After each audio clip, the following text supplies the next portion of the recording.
Good evening, and welcome to the St. Petersburg by Night Broadcasting Network.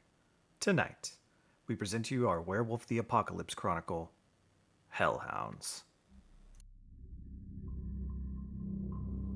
Welcome to another St. Pete by Night revamped production.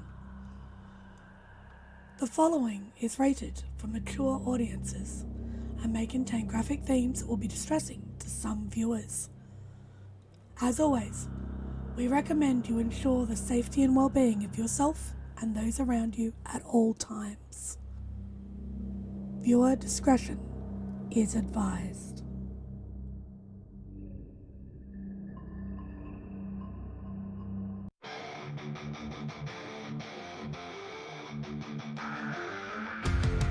In the heart of night, we rise from shadows,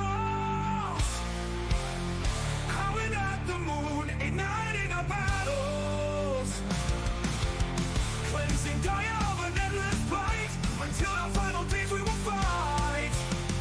Thanks, man, we stand united as one.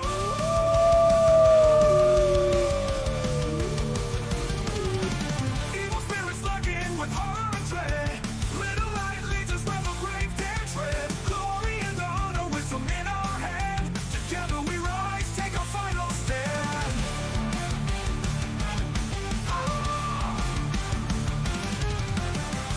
Everywhere we run, the wind is at our back. All the warm forces we will track. From the depths of the ocean to the clouds in the sky, vampires tremble as we learn to fight. Rage across Tampa, in this fight we'll stay.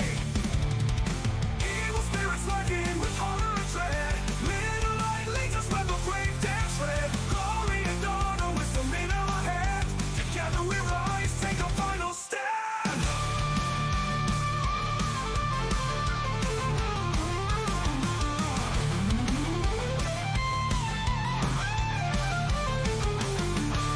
Rage across Tampa, in this fight we'll stay. Everywhere with the pack, let the night be our guide. In battles of honor, we shall never hide.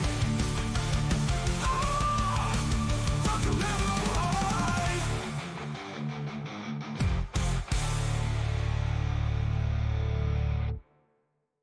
Good evening, and welcome to the St. Pete by Night Entertainment Network. St. Petersburg by Night is a World of Darkness role-playing community originating in St. Petersburg, Florida.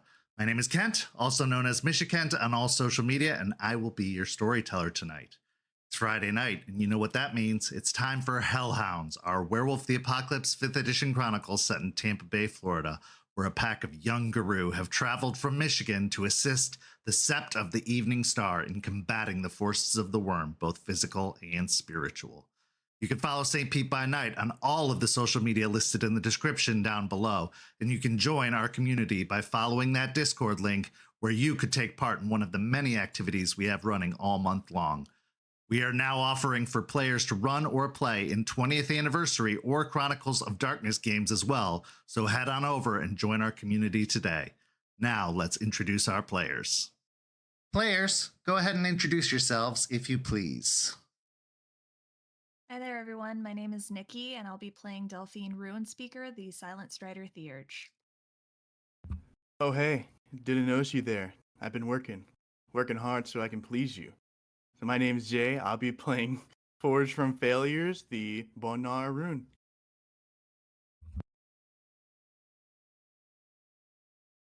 I have never been so incredibly turned off anymore in my life.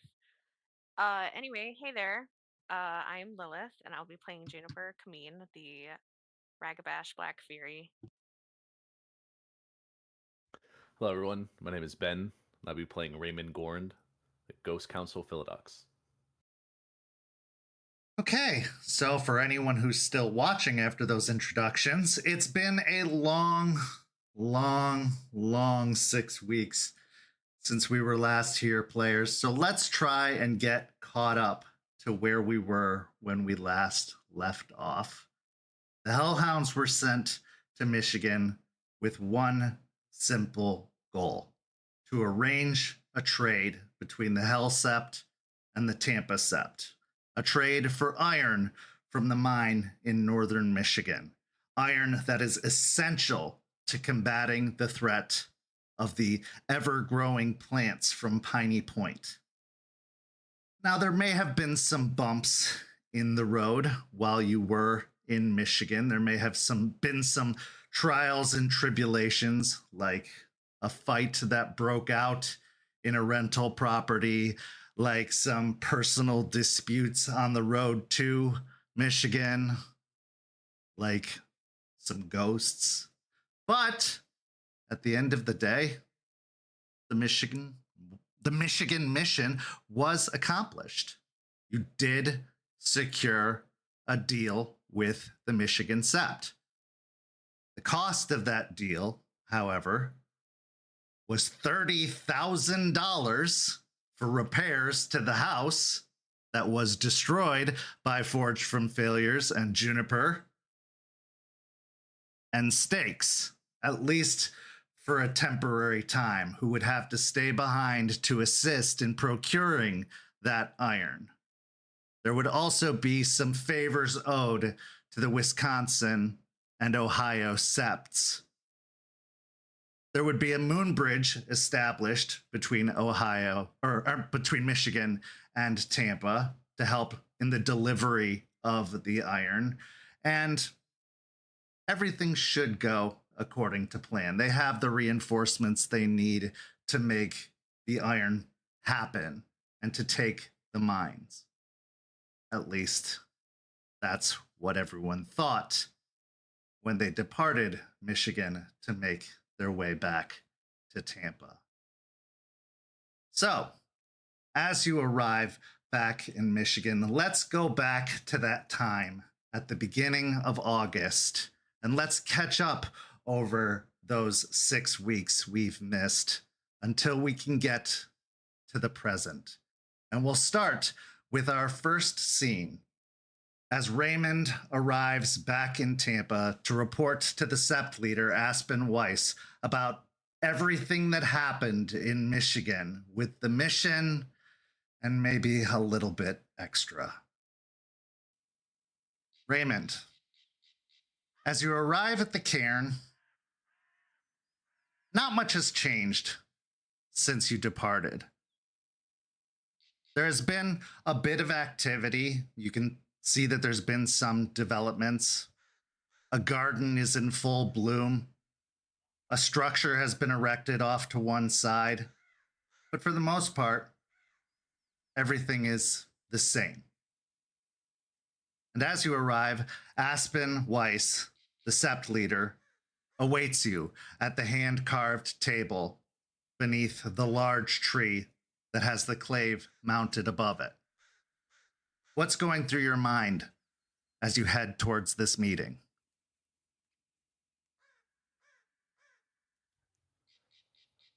I'm honestly a little nervous to have this conversation because last time I talked to Aspen on the phone, I said some things that caused some tension. And after that, when the deal was struck and all the deals between the other Septs were made, all I did was text her. So I haven't really had a talk with her since then. And I left out the whole situation with Juniper and Forged. So there's a lot that she doesn't know about. And now that I have to explain in detail what happened, hopefully everything goes well, because we accomplished the mission. We did what we set out to do, but there was a little bit more bumps than she probably expects going into this conversation.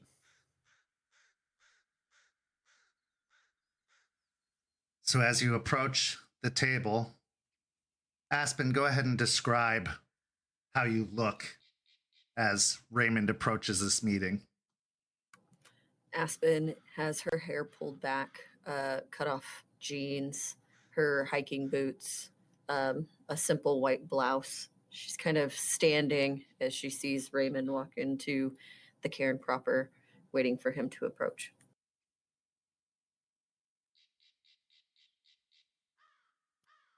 Seeing Aspen standing, waiting, I'll start walking over to the table. I'm wearing what I usually wear with my jeans, my boots, my button up, unbuttoned, sleeves rolled up, and my hat. As I get closer, I will nod at Aspen. Aspen, how's everything going? Going as well as it can. How have you been, Raymond? The trip down was uneventful, so I mean, it's good to be back. But there's definitely some things that we need to talk about since I last talked to you. Comes with the territory, I'm sure. It seems that everyone has made it back safely, though. Yep, everyone made it back except for Stakes, but that was a choice. She's safe. She's just staying up there for now, which I will get into when I explain everything that happened. Well, no time like the present. We've got plenty of going-ons here, so might as well get right into it, right? I couldn't agree more. I'll walk over to one of the chairs, probably the one that I usually sit across from Aspen when having these discussions, and I will pull out the chair and sit down.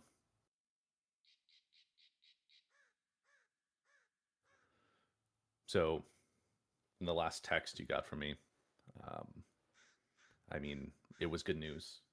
We accomplished the goal and the deal was struck. We are going to be getting the iron with, and Hell will be assaulting the mine, not by themselves, but without our assistance. Stakes is staying up there to assist, and they're going to have reinforcements from the Ohio and the Wisconsin Sept. The stipulations that they talked about before, that I told you about on the phone, it was something that we could easily have done with what you recommended we give out. It was things like the Ohio asked for the technological assistance and legal aid because they're dealing with some problems up there, which you offered your services in that. And I know Artie would be able to assist them with technological issues. That's something you kind of volunteered Artie to help with. And the Wisconsin Sept was looking for a construction of a moon bridge between our Sept and their Sept, which is also something you said we were willing to do. They also are probably going to need help from Eliza with rights to be able to set up the moon bridge and also open it, and maybe a few other things.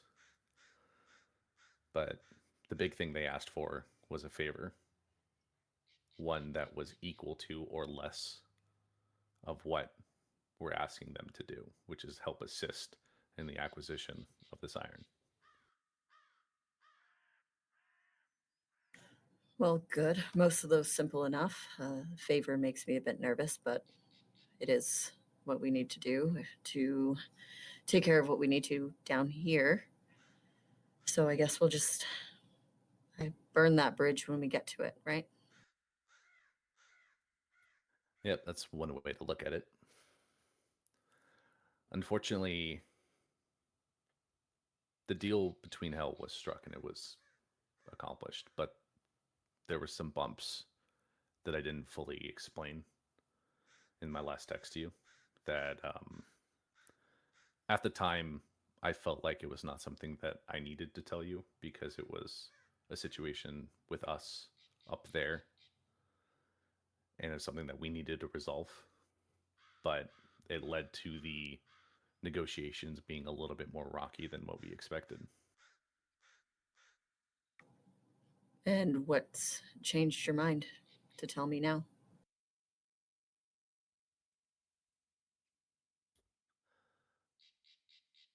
Well, being here, having accomplished the goal, those issues don't really apply to the situation anymore. They're problems that will have to be dealt with in the pack, but it was not something that I felt like alerting you and causing you more of a headache potentially would have helped anyone. It wouldn't have helped us, and it wouldn't have helped you down here.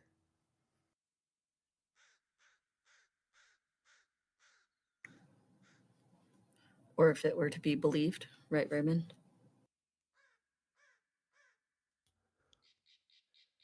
I will kind of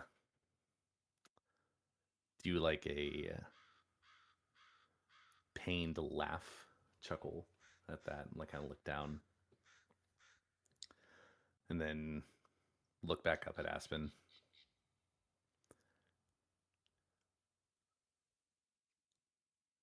I do want to apologize for that. At that moment, at the time before that call, there was a lot of things that were happening and a lot of thoughts going through all of our heads. But being back up in hell, for me, was good. I enjoyed seeing everyone again. Some people weren't as happy. Some people weren't as glad to be up back where we came from. And a lot of suspicions were being had. A lot of suspicions were being thrown around. And that made me start to question a lot of stuff while being up there. And I was broadening those suspicions of those up there to you. I mean, it's not okay.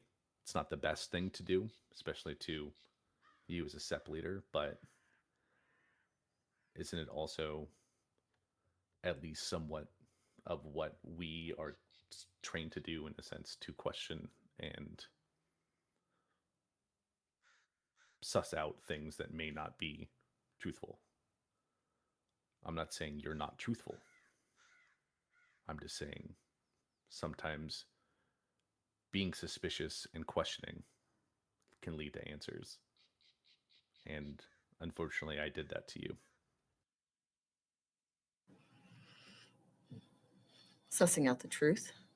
It's, of course, a part of the Philovox way. I can't blame you for that, but also trusting your own instincts and trusting the people around you who've not lied to you, who've given you no reason to be suspicious, sometimes in your better judgment. But I understand you're young. You had to figure it out for yourself. And hopefully it was a learning lesson. And at least you got your pack back, right? I mean, in a sense, yes. But that leads to kind of the big hiccup that happened while we were there. One of the big bumps. And all the money that you kind of have been giving us and giving us a allowance, let's say, it's currently gone.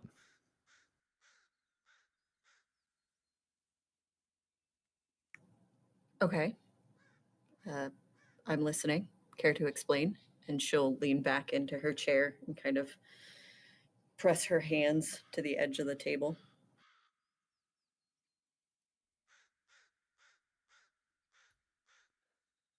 I don't know if I mentioned before that in one of the previous talks with Red and Aaron, they mentioned a house that they were planning to allow us to use while we were up there, so we weren't staying in motels.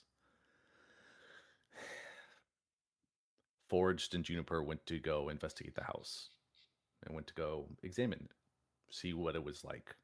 Knowing that we were in a motel, they were excited to find a new place to stay. And they got into an argument. It was bound to happen. I mean, we all kind of had arguments with each other from time to time, and it was kind of their turn. But unfortunately, it led to confrontation. And little did we know that the house wasn't a random rental, but it was one of the Hellsep's elders' houses that, while he was away, he was letting us use. So there was some damage to the house that we are paying for. We've took out all the money that was given to us, and then some of our own personal funds has been going towards the payment, and it's just one of the things that broke down the negotiations beforehand was this slight against an elder, which luckily that elder didn't ask for much except for monetary restitutions. What exactly happened to cause you to deplete all of your monetary value towards a single house? Also, it seems a bit strange that you wouldn't assume that it belonged to the Sept when the Sept was offering up a house to you, but we'll just slide past that as another lesson. But what exactly happened?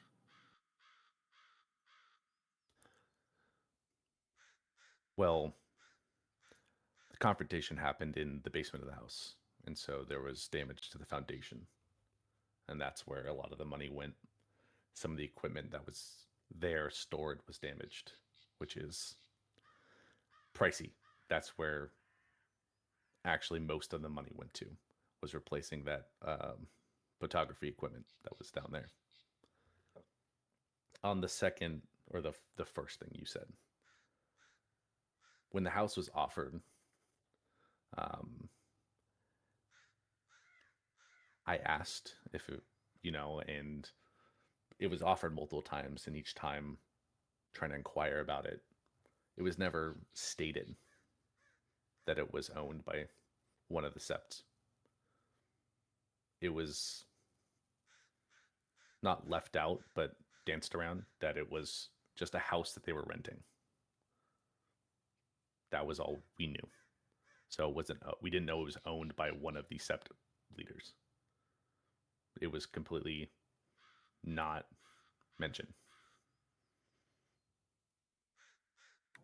But still given to you by the Sept, correct? To live in, to reside in for the time being? Yes. And on it, the plan was to go investigate it with everyone, but we were all dealing and talking with the people in the Sept, and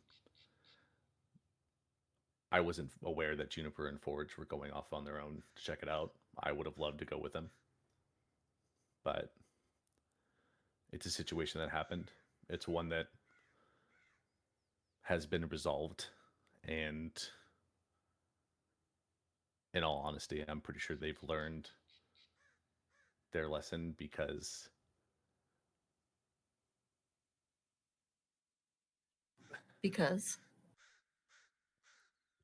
I mean, Forged almost died, and Juniper wasn't much better. They beat the shit out of each other.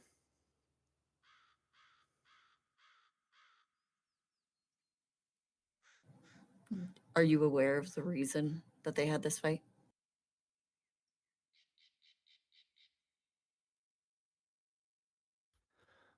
I asked them after they regained consciousness, and currently they have, from what they say, no memory of what happened. I asked multiple times, and I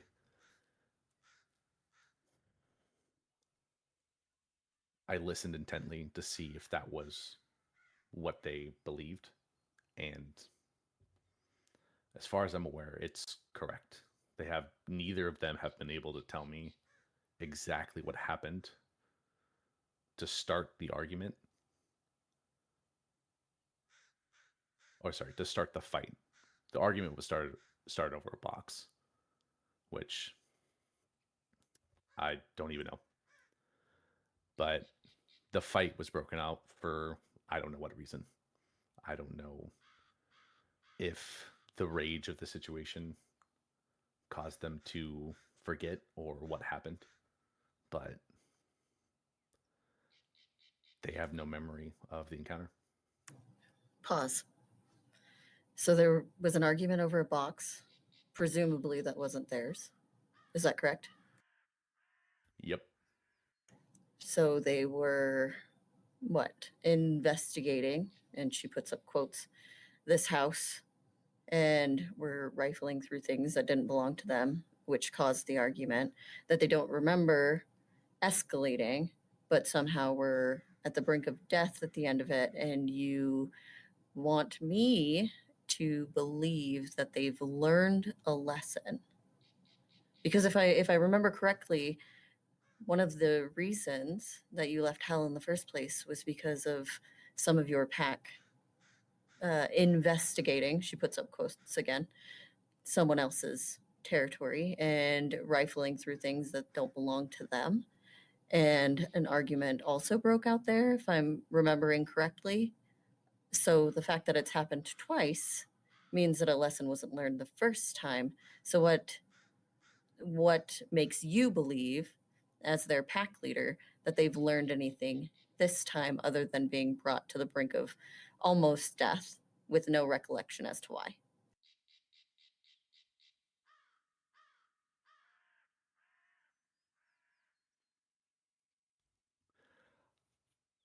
At that, I'll lean back a little bit in my chair and still looking at Aspen, meeting her gaze a little bit.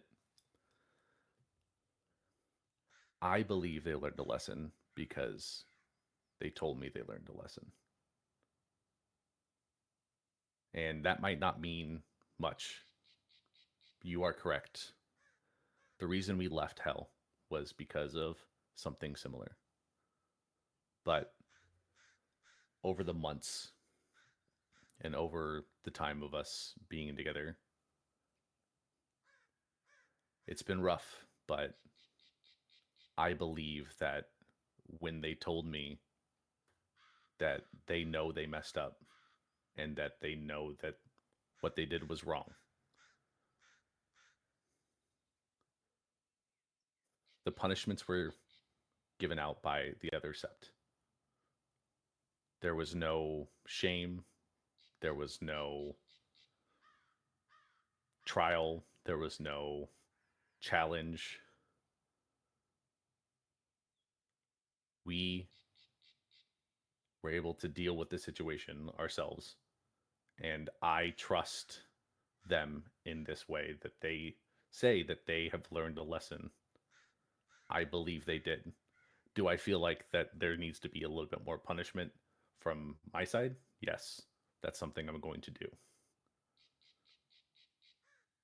But I believe in what they say. I believe that they learned something from this.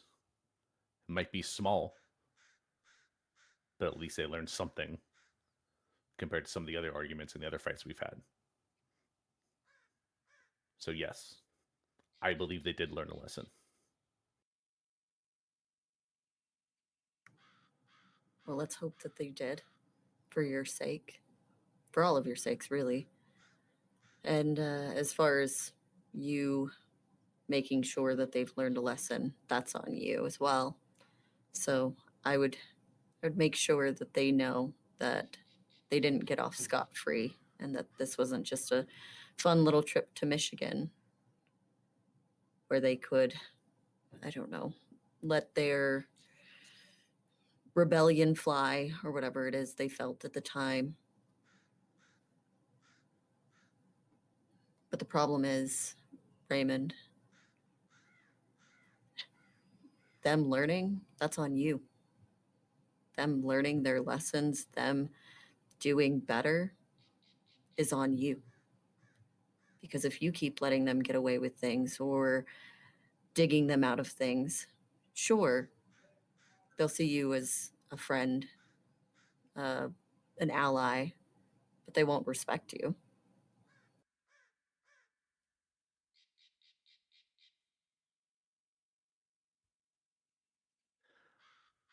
I will lean forward from where I was and kind of put my arms on the table.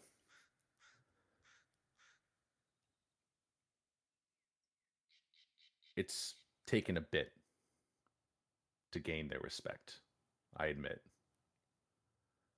And yeah, it's on me. And I don't know how much or how well I've done of, like you said, digging them out of the situation when they've caused trouble. But I believe that in this trip,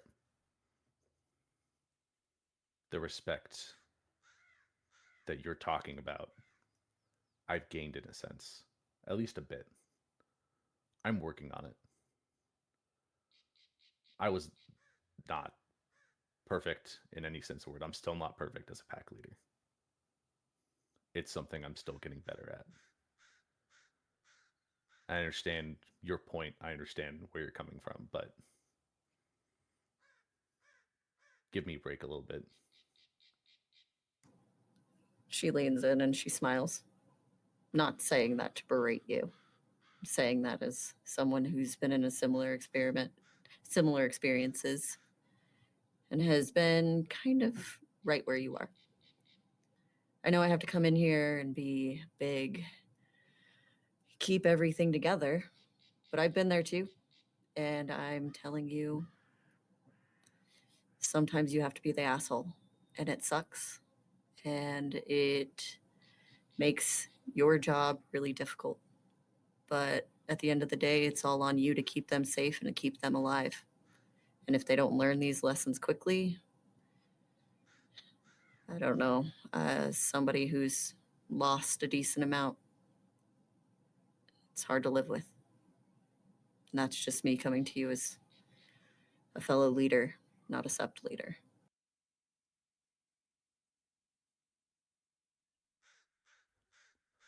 I don't think that you're berating me in a sense. I do believe you're giving me advice, and I'm going to take it. I'm going to hear what you said, but still figuring this out. Still getting better. And I think you're, everything considered, you're doing good.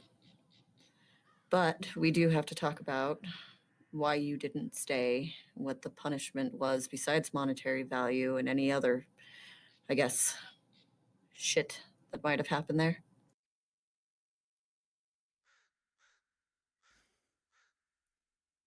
Well, the money was one of the things that came from this. But there's also a loss of trust. They couldn't trust us to have their back in this situation, in assaulting the mines. They wouldn't take us, even if we all volunteered, even if we all wanted to do it. They maybe could trust one or two of us, but it was not something they wanted to do, to take all of us on this mission that was potentially extremely dangerous, to watch their backs, to have them watch ours. Because at that point, the trust wasn't there on either side. It was still very volatile from how things were left when we first left Hell. And so one of the deals that was struck was that stakes would have to stay, because they needed the full strength of their pack there to accomplish this mission. And so stakes agreed. she wanted to do this. She wanted to do it to protect us and to make sure that the mission we set out to do was accomplished. So she stayed voluntarily to help us, but then also help her pack.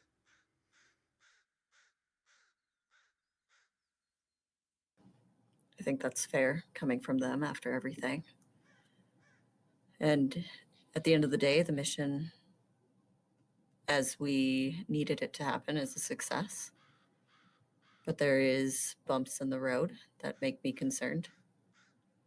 And here, we're spread thin with more and more put on our plate every day. So, facts are facts, right, Raymond?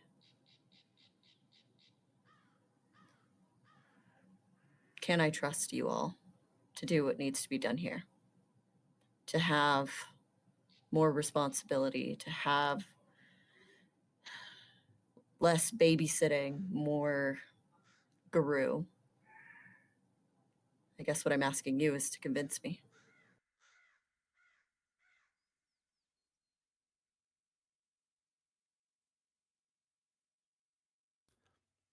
Like you said, facts are facts.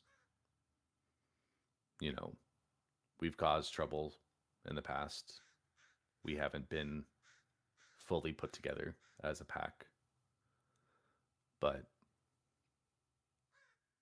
the fact is, yes, there were bumps, but the mission that we were set out to do was a success. We accomplished this mission. We did what you set us out to do. And in the process, while being up there, we had issues, but those issues honestly allowed us to come closer. I think being in hell was a tough situation, but as a pack, I think we're better for it. I think we're more together than we ever were before leaving. And there are still things that we need to figure it out, that we still need to work on. But I think more responsibility and allowing us to participate, like you said, as more of Geru here in the Sept, I think it'll allow us to focus. I think it'll allow us to move forward more. And I think we'll come out better for it. In the long run, I think we'll do good. Can I trust you to keep them in line?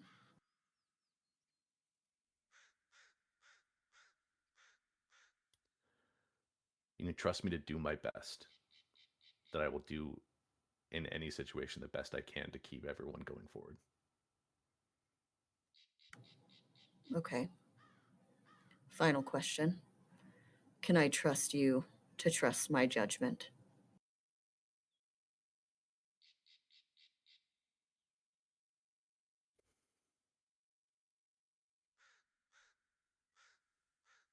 Yes, I will trust you.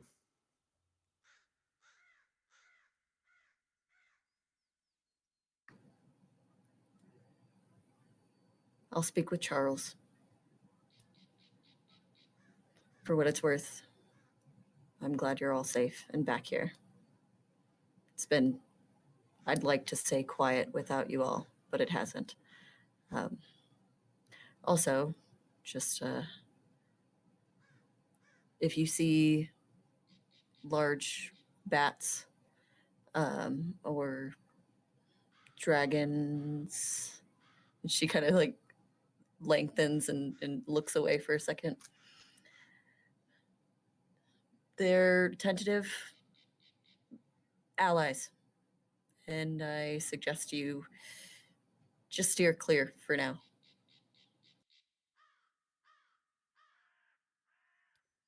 I'll look a little confused at that and then slowly nod my head, still with that look of confusion. Duly noted. I'm sure Charles can give you more information. I'm actually working on a newcomer and also talks with that large bat situation, hopefully soon. So we'll give you more information as it comes, but for now, that's what I have for you. Okay. I will relay the situation about the dragons and bats to the rest of the pack, and I'll wait for Charles to get a hold of us. Thanks for coming by, Ray. No problem, Aspen. As you stand up to leave, walking away from the table, what are your thoughts, Raymond, after this meeting with Aspen?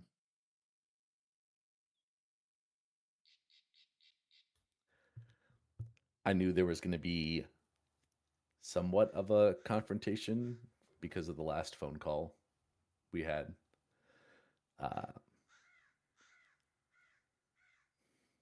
At this point, I've already lost someone that I trust in how I left Red back in Hell. And Aspen isn't wrong. I've had suspicions about Aspen since I've gotten here, but everything that I've been suspicious about hasn't been something that could break my trust. And in all honesty, I need someone to trust again. And Aspen has shown that she's been very truthful to me, and she gives me advice when I need it and talks down to me when I need it, raises me up when I need it. So, I mean, in this situation, I think I can trust Aspen in everything I need to do for this current situation and continuing forward.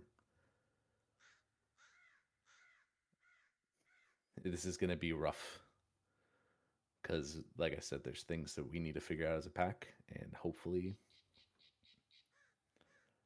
that trust that I'm giving Aspen and that Aspen is putting in me isn't immediately thrown out. And Aspen, having received the full report of what happened in Michigan, or at least as Raymond tells it, what are your thoughts about the Hell Hounds' progress, or at least as it's been told?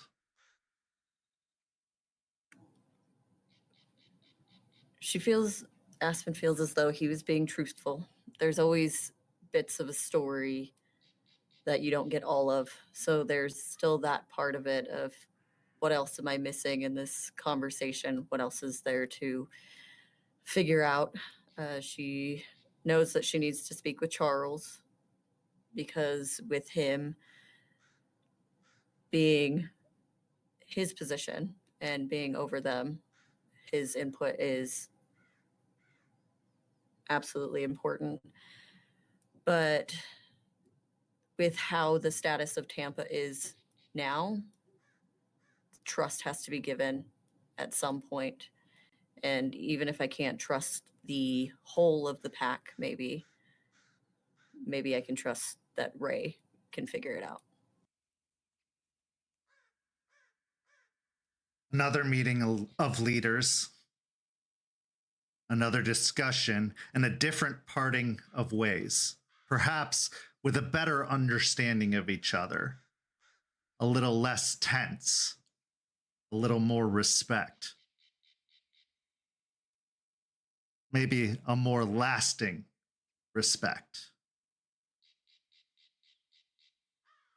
As respect is earned between these two, perhaps more respect can be earned between another duo as we moved on to our next scene. Our next scene takes us down by the Hillsborough River, a favorite haunt of Juniper Camine's, a place of refuge, a place of peace. But peace is far from what Juniper has been experiencing for these past several days. Because just a few days ago, she had to say goodbye to one of the most important people in her life. Her second mother stakes her claim. She didn't want to, but she made a promise that she wouldn't turn back, that she wouldn't go chasing her mother, her mentor, that she would obey. Obeying is a very difficult thing for a Black Fury to do. Even more difficult for a Ragabash Black Fury to do. The stress and tension of not knowing the fate of Stakes Her Claim, of not knowing what's going on in Michigan, and all the unresolved issues with Forged, with Delphine, with the rest of the pack, with the Sept. That can make one very, very angry. Add that to the anger she's already felt from her origin of being a guru, from the murder of her family at the hands of high-quality builders. Needless to say, this is a bomb ready to go off. A bomb that a spirit known as Fenris has been stalking for quite some time. But Juniper knows something has to be done about it. She can't let it continue to grow at the rate it has been growing. So, Juniper, what do you plan to do about it?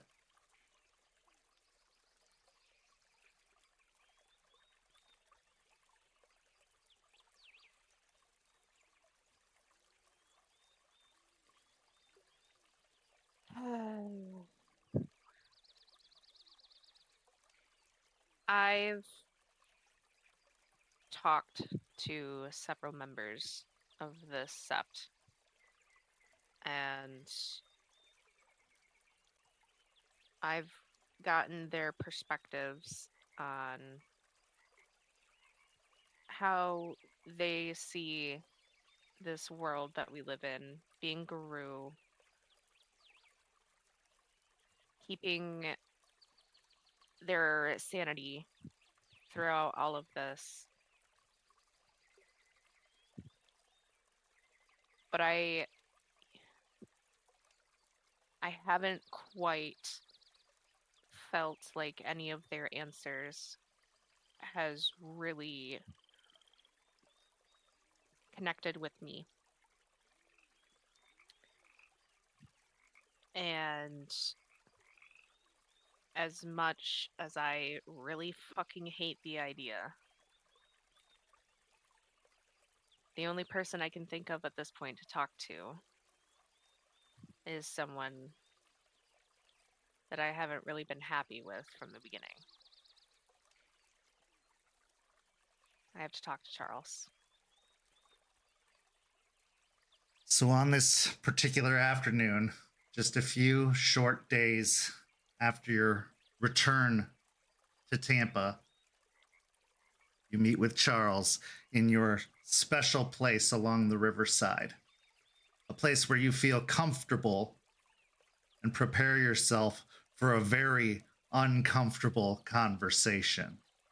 So as you sit upon the fallen log, a place you've sat and had many uncomfortable conversations before, it's not long before the man with the shiny shoes and the tailored suit comes walking along the riverbank and approaches.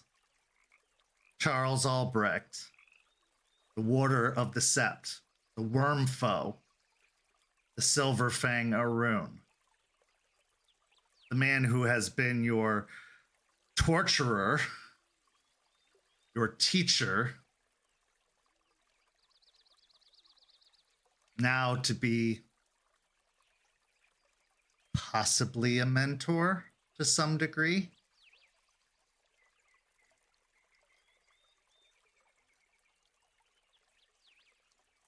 Juniper.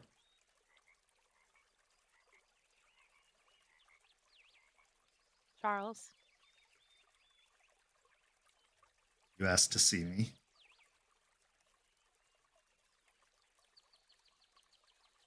I look down at the flowing water and grimace a little bit while internally sighing before looking over at him. Yeah, I did.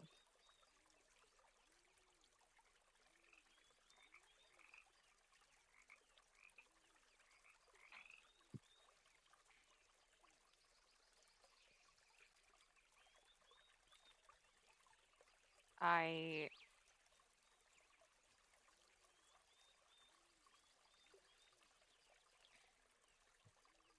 fumble with my hands as I struggle to figure out how to say what I need to.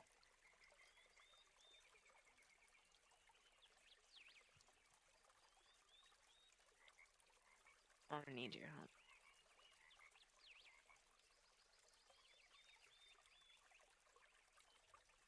I'm sorry. No, I need your help.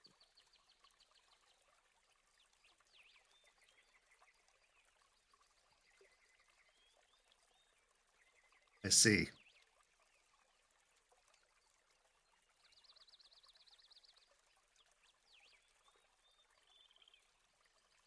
How can I help?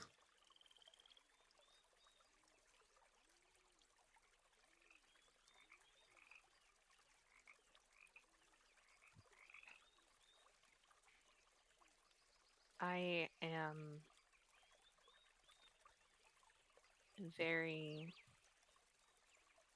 very angry all the time. Always just simmering within me, threatening to erupt and lash out at any given moment. And I'm figuring out that the world, even the one that we live in, is not black and white as I originally came into it believing.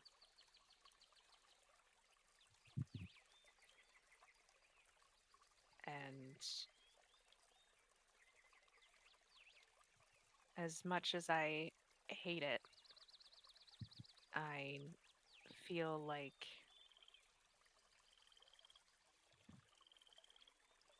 we have some similarities, and you could help me learn to better control myself. And I'm learning to be humble enough to admit when I need actual help. Even if it's someone I'm from someone that I'm not on the best of terms with.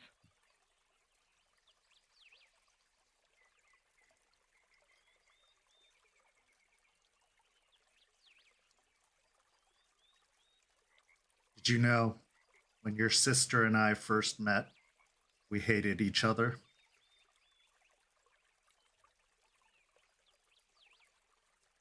I'm going to be real honest and say that that's not hard to believe. No. He gives a small, very, very small smile. She despised me. I have that effect on many. But that's by design. I don't want others to get close to me. Because if they do,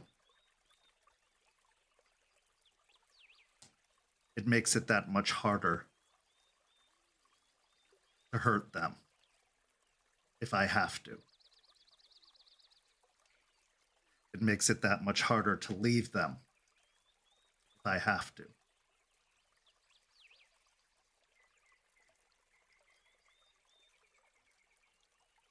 It means that I have to trust them.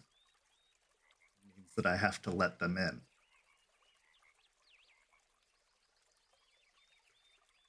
Your sister, as well as the rest of her pack, my pack, has been teaching me that that is a bad thing. Against my wishes.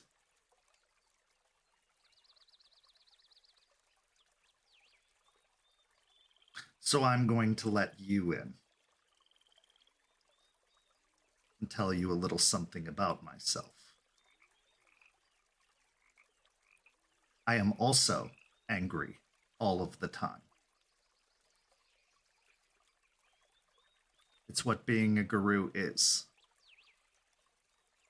We are fighting a losing fight in a world that doesn't care. A world that is spiting itself, that is killing itself constantly. We are fighting to protect those that are damning themselves. Those that are fighting against us by their actions and deeds.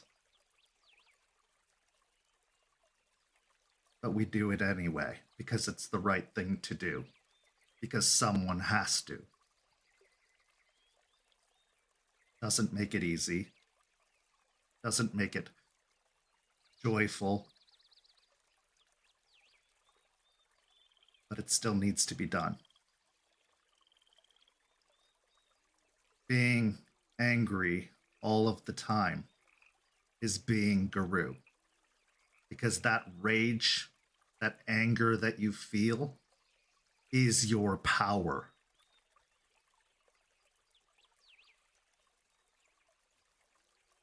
What you need to do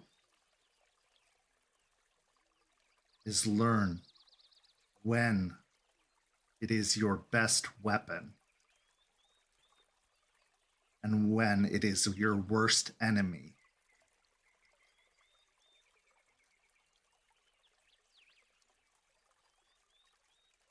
You have been letting it control you when you should be controlling it.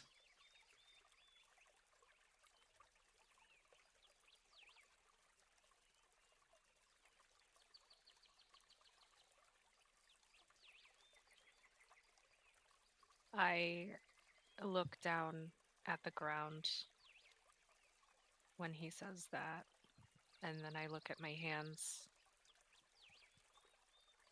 and my open palms.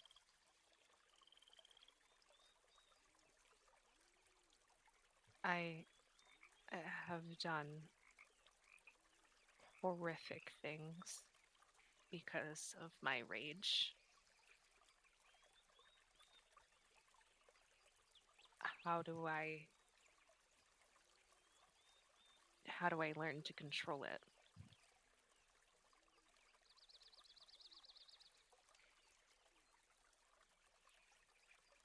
You start by learning from the things you've done.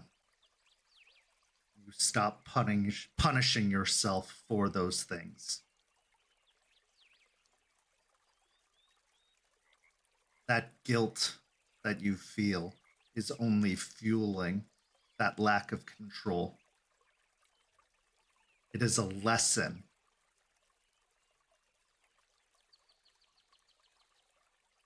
Don't do it again. Learn from it. We all make mistakes. No one, even myself, is perfect. I have done terrible things, some of them that I was told to do, some that I was ordered to do.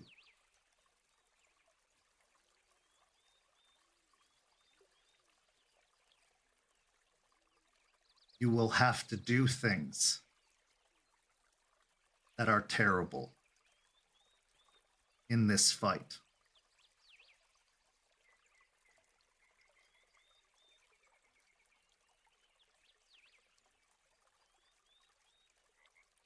But you have to decide what you choose to do, what you choose not to do.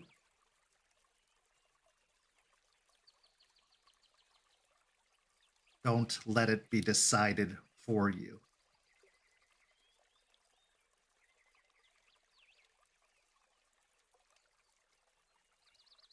I have never put a great deal of faith in spirits, which is considered blasphemy amongst Guru. But I will not have spirits dictating my actions. That voice you sometimes hear in your head, directing you, goading you, pushing you. If it's not your voice,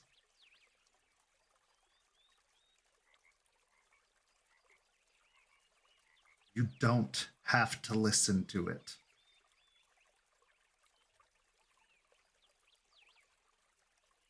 You control your own destiny. You control your own rage.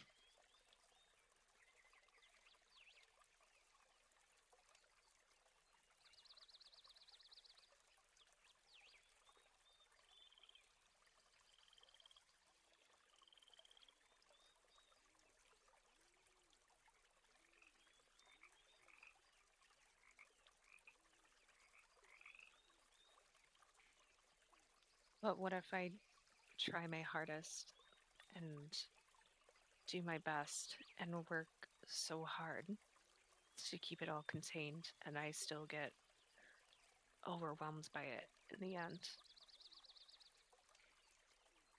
Find an outlet, a place to safely blow off some steam.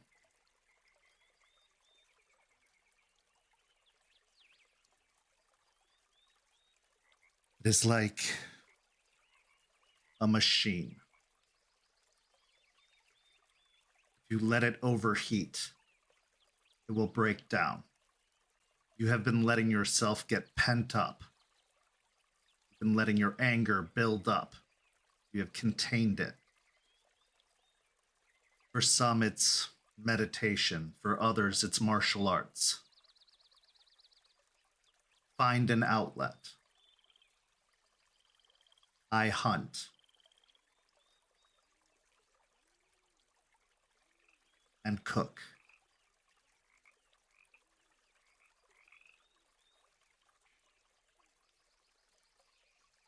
You cook? I do.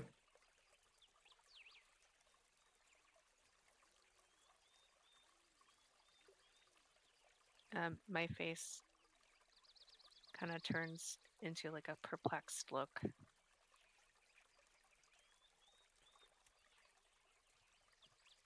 I can see it. Yeah. I've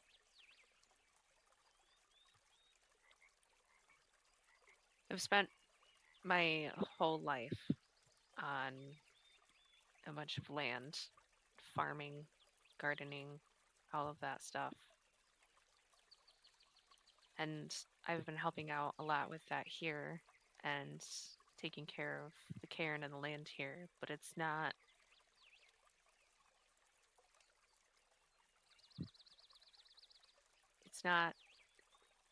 toning it down.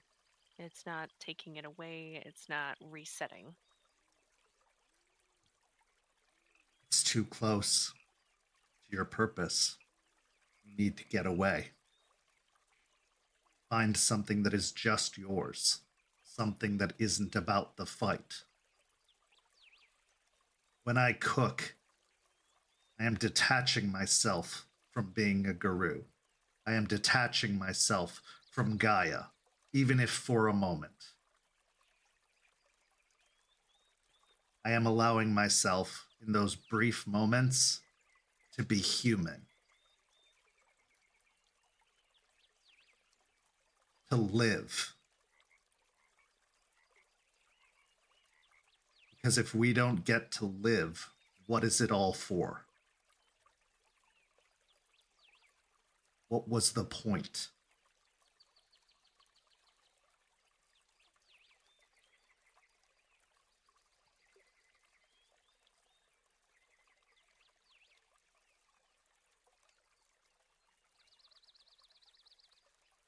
Yeah.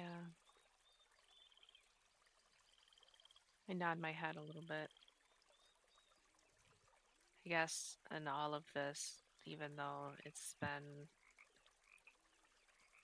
a relatively short time, I've forgotten how to be human, how to live instead of just survive. I was raised in this life from the day I was born.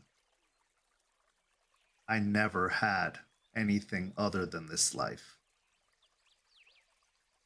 I had to learn on my own what life outside of Guru culture was like. It was strange and at times off-putting. But also, it has become enjoyable, something I look forward to. And I have your sister, the other members of my pack, to thank for that. Because when you fully immerse yourself in this life, in this fight, all you have is anger. All you have is pain and suffering. That is how you succumb to Hoglosk. That is how you fall to Hirano.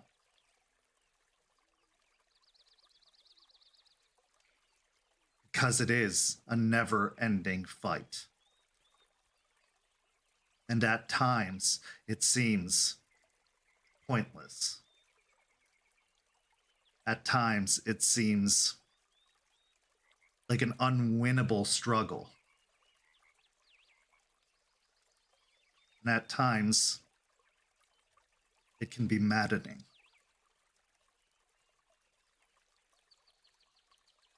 You cannot only live this life, Juniper. It will consume you whole. The wolf will consume you whole.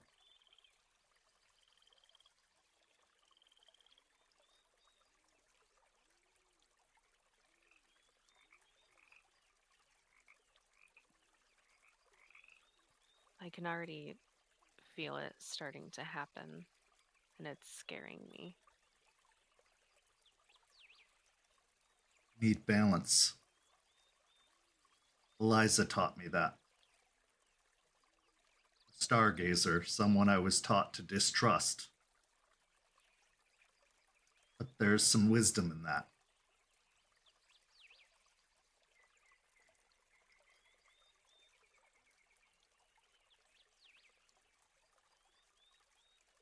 Yeah.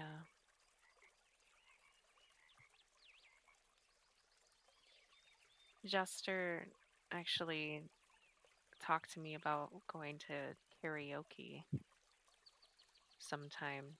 Maybe I'll take her up on that and live a little. She's a wonderful singer. You have an opportunity.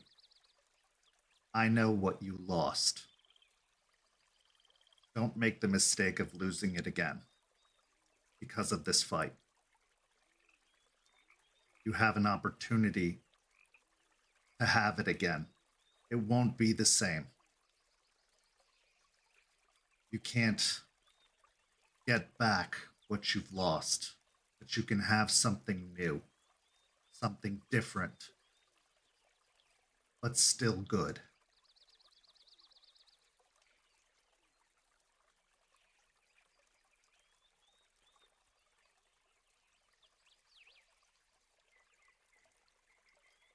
Even after everything I've done. Even then, I have something good, even after everything I've done.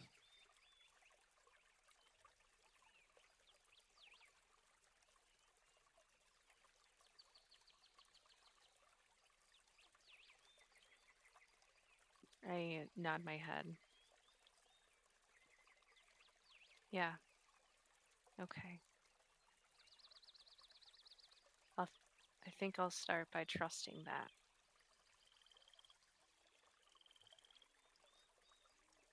No one decides what you deserve more than you.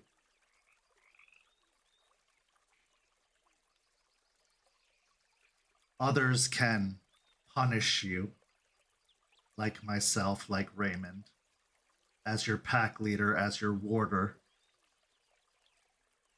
But you decide what you deserve. You deserve to be happy, Juniper. I believe you do. But I can't make that happen. Only you can.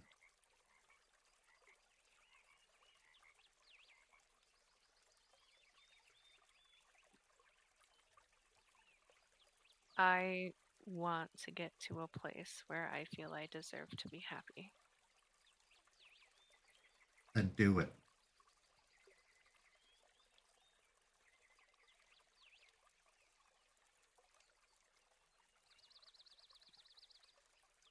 Okay.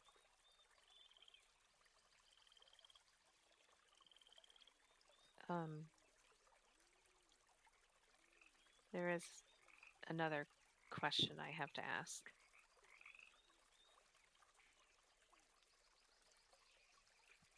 Even I know that we just talked about not focusing everything on the fight and all of that, but I was also wondering if you could help me further develop my combat abilities and strategy and stuff, because just raging out and beating things up will only get you so far. Won't get you everywhere. So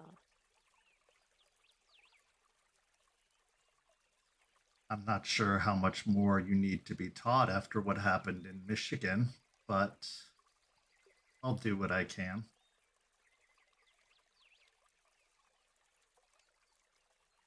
well, you heard about that. Yep. Well, see, it would be more helpful if I could remember what exactly happened during that fight. Control. I can teach you control. And yes, I can teach you methods, abilities, and tactics. Yes. I appreciate that a lot. It's not going to be easy.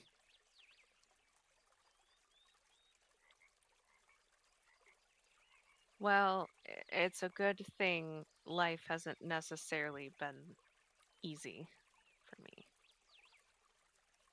You should ask your sister what training with me is like.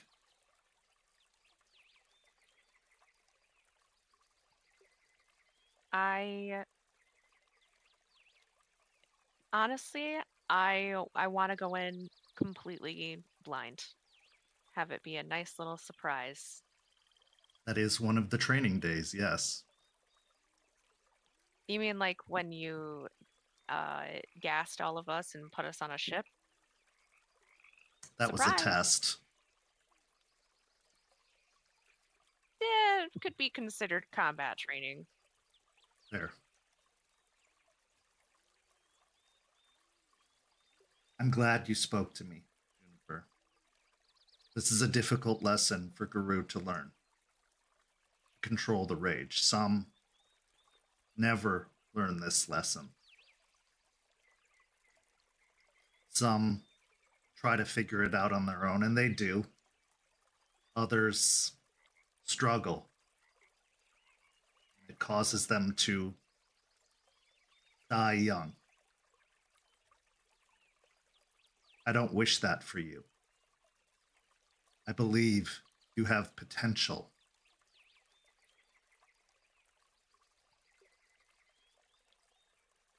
Our rage, our anger, it can serve us well, but it can also bring about our end. It is one of the best and worst gifts Gaia ever gave us. It's her way of testing us and arming us.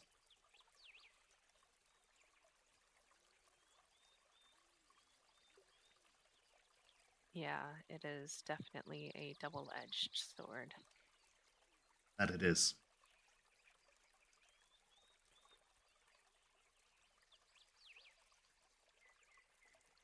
I just hope I can better control it before it destroys the whole pack, because I can tell that I am probably the biggest issue among us, and I don't want it to ruin everything. I don't want to ruin everything. So, as cliche as this is going to sound, do not hope. Make the choice.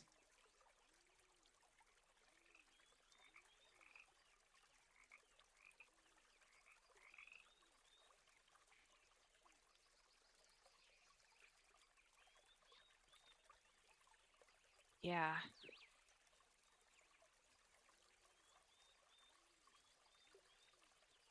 That's a good point. Confidence goes a long way. Certainty goes a long way. Take dominion over your rage. Take control of it. You are a fierce warrior. It is just a tool for you to wield, a weapon for you to use. It belongs to you, not the other way around.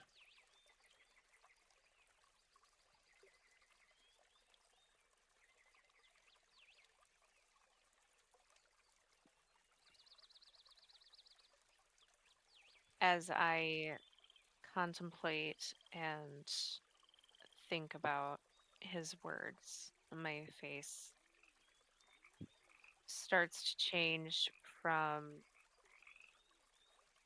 a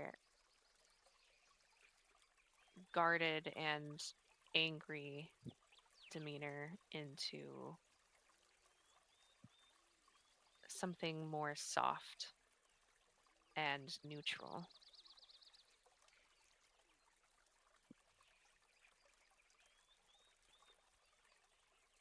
I understand. I really do. And I needed to hear that. Give me a composure and resolve check. You can take an additional die. Ooh. I'm only at like a rage 1, right? Yeah. Okay.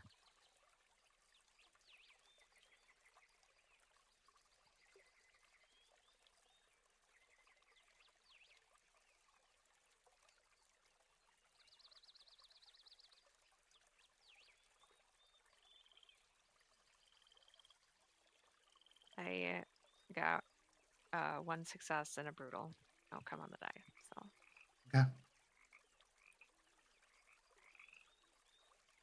While you feel you force your features to soften,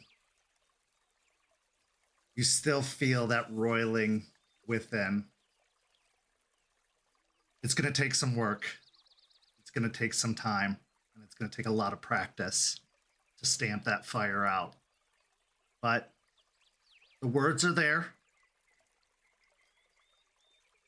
Now you just got to get them to sink in.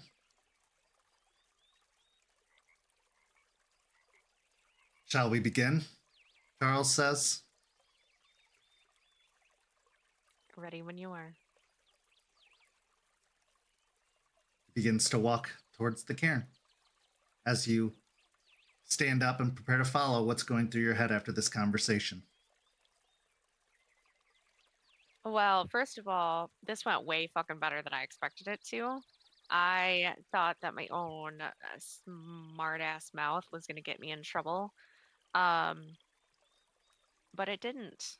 And I see Charles in a different light now. And going with the theme of our conversation, I see him in a more humane way, like a more human way. This was a side of him I haven't experienced because everything has been him and straight up Charles mode, so to speak. So it was really nice to just have this one-on-one, and me finally swallowing down my pride and asking him for help is probably one of the best decisions I've made since fucking a lot of things up so far. So I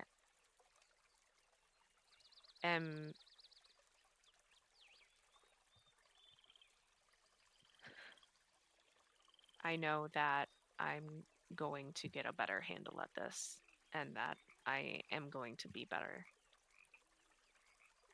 I can already feel it. As you head off for an afternoon of pain, a lot of pain, you find the distraction welcoming. Because even if it is just for a couple of hours, it does take your mind off of what could be happening in Michigan. It does take your mind off of that anger you feel inside, because it gives you something else to focus it on. Gives you something else to do. But it won't go away. At least not now. Maybe with some more time. But a little bit more respect was earned. And it doesn't just go one way. We transition now to our final scene of the first half of tonight's story.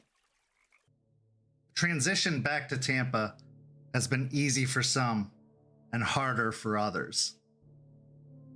But the hardest transition has probably been for Delphine Ruinspeaker, because she ran out of drugs in Michigan.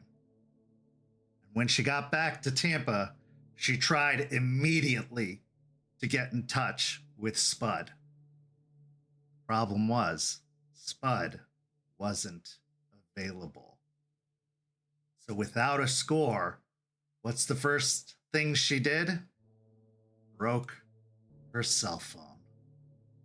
Out of a fiendish urge, the shattered remains of her phone in her hand, she rushes back to the house, hoping that maybe there was one stash that she'd left behind, one small bit that she had forgotten about. Something left to just take the edge off, because it's been days now since she's had a fix. Days since she's felt normal. She's felt right. For an addict, feeling right is all that matters. It matters more than friends. It matters more than family. It matters more than sleep. It matters more than food. It matters more than anything.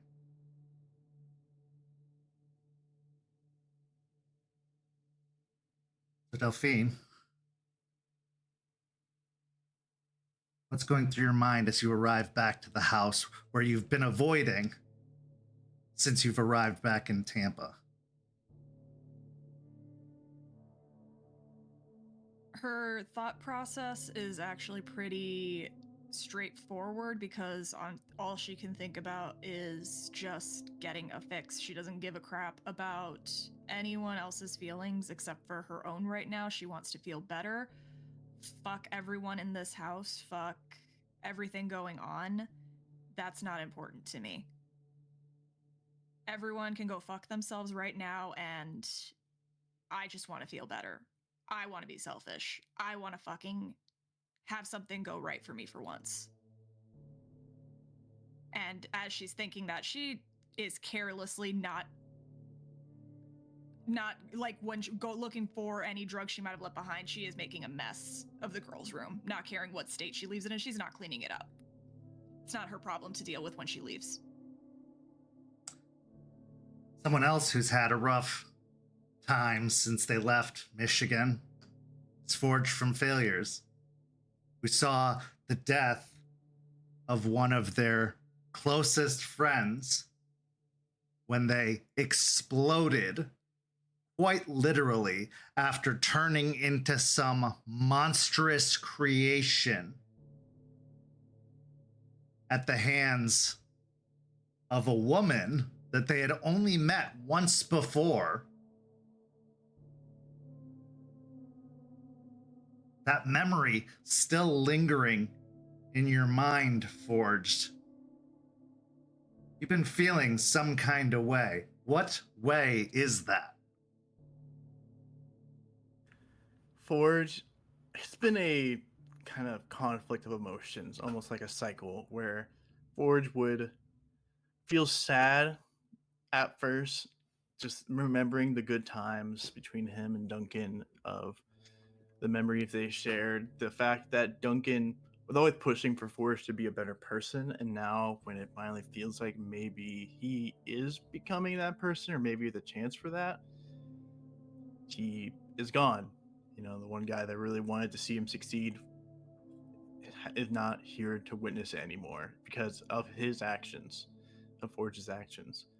And that kind of sadness turns into anger, thinking about how that woman needs to pay. She needs to be punished for what she did to Duncan, about what happened. You know, her and everyone else she works with, they need to be brought down. You know, for Duncan is probably what he would have wanted, Forge imagines. And it's just been kind of that cycle, sadness leading to anger, and then that anger eventually just fading a little bit to more sadness, and it just keeps feeling itself. That's trying to figure out what to do and how to fix this. To top all that off, the unexpected departure of Rory, who packed all her things in the middle of the night and took off without a word. The closest companion you had in the pack, now gone. Not even leaving a note. Just departed. So needless to say, when Delphine arrives, charging through the house into the room, and the sounds of crashing coming from the girls' room, this is where our scene begins. The scene is yours.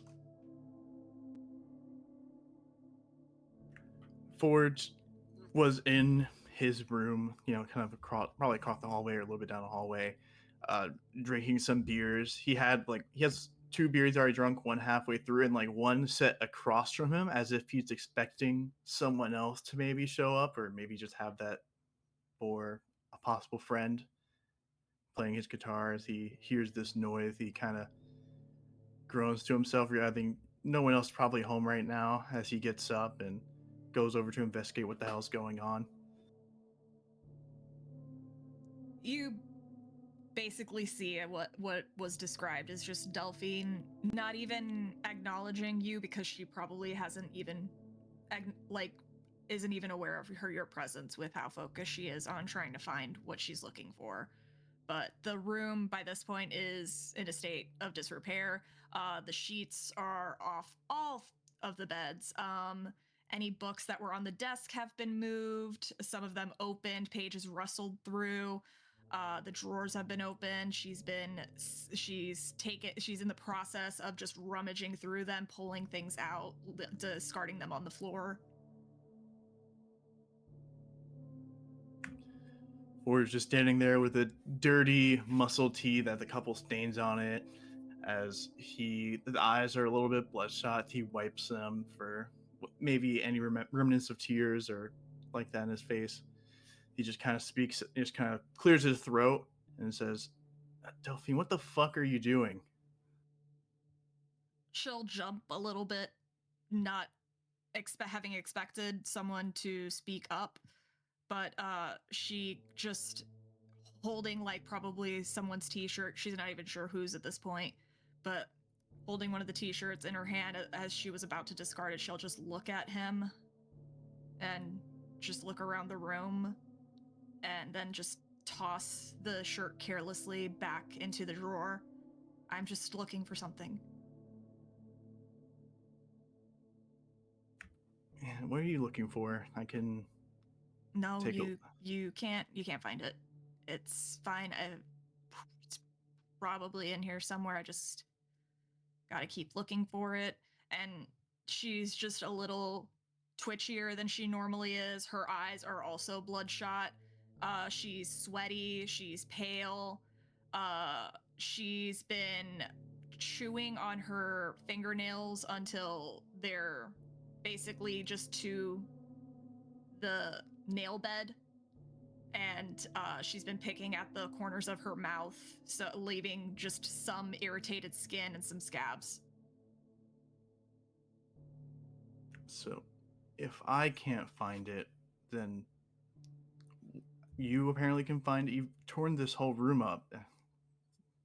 I just gotta find. I would have put it away. I just can't remember where I might have put it, or if one of them found it and hid it from me. I don't. Just gotta.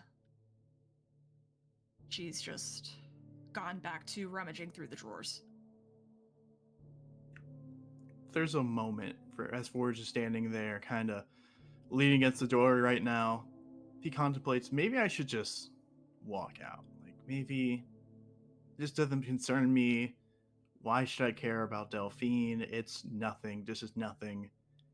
But another kind of thought in his mind that he should help, that he should be here for her. She's clearly struggling. As he lets out a sigh, as he'll kind of push himself off the doorway and walk up towards her, as he'll say, look, Delphine, you've been out for a little bit. If there was anything here, Juniper probably already grabbed her. Maybe Rory on her way out. Or at the very least, Charles probably searched this place high and low. He knows everything about this fucking place. Like, you want to chill on the couch for a moment, and we can come back to this maybe a little later. You might find something at least. I can get you a beer. Don't really have a lot left, only 2. She's gritting her teeth as she's listening to him, now hyper-focused on the fact that someone might have gotten rid of it. Maybe Juniper, maybe Rory, maybe Charles, maybe Rory fucking took it when she left. They've always been fucking up her ass over the drugs. They don't want her doing them. They probably did just take them, so they don't want her to make her own fucking decisions for her. So now she's just hyper-fixating on that. She'll just slam the drawer closed and just very loudly, just while slamming it closed, just screaming out, "Fuck!" She's just breathing very heavily and she's spiraling a little bit. She doesn't know how to process what she's feeling right now. She hasn't felt like this shitty in forever. And she'll just look at him and just fucking sucks. Everything is fucking garbage.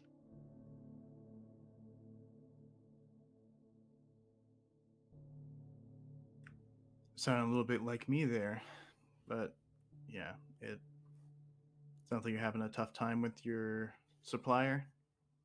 Something going on with Spud. He's out of town, and I just realized I don't fucking have his phone number memorized, and I broke my fucking phone, so when he does come back in town, I'll have no fucking idea that he's back in town.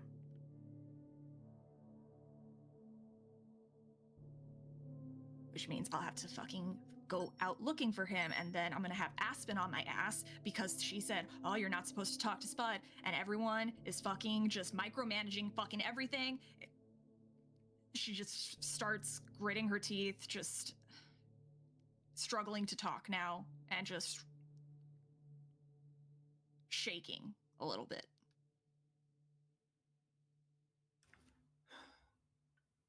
Delphine, why don't you want to sit on the couch? I'm gonna grab you a water. If you want to sit on the couch, you can. If you want to stay in here, or you do so, I'm just gonna grab you a water real quick. I'm needing one myself, to be honest. I've been having a fucking headache, but whatever. I'll be right back. And she'll walk out to go grab a water.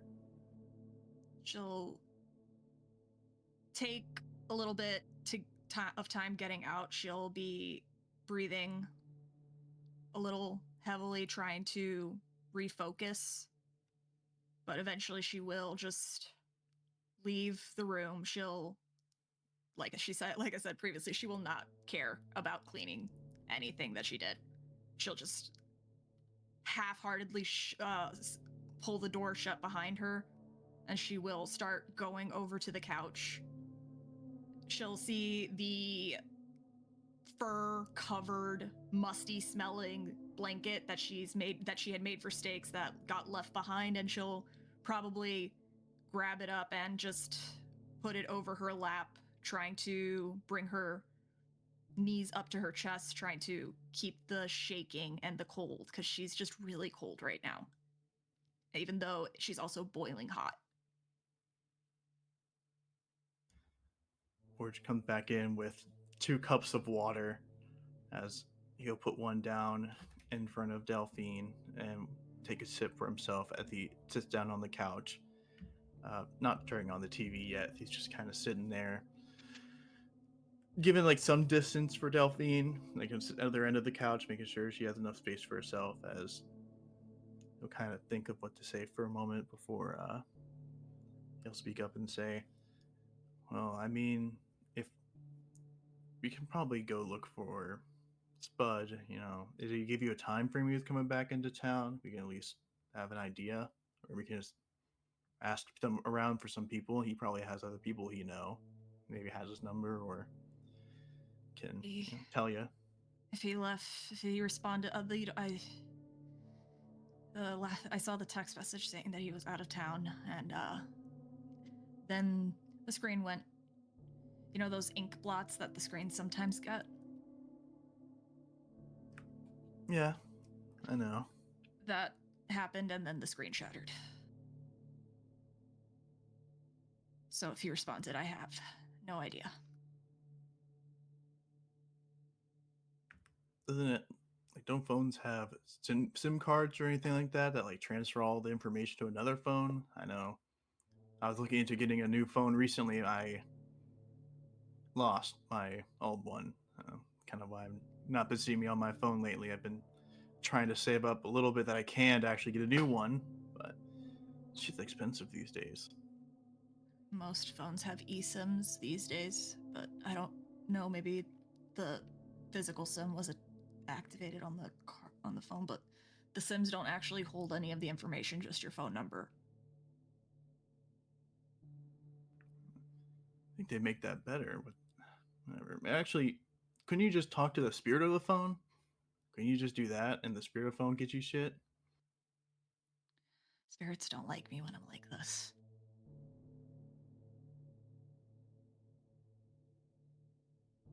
I mean, if that's the case, like I said, we can ask around, you know, go to Ybor, probably have some people he knows there. Just, well,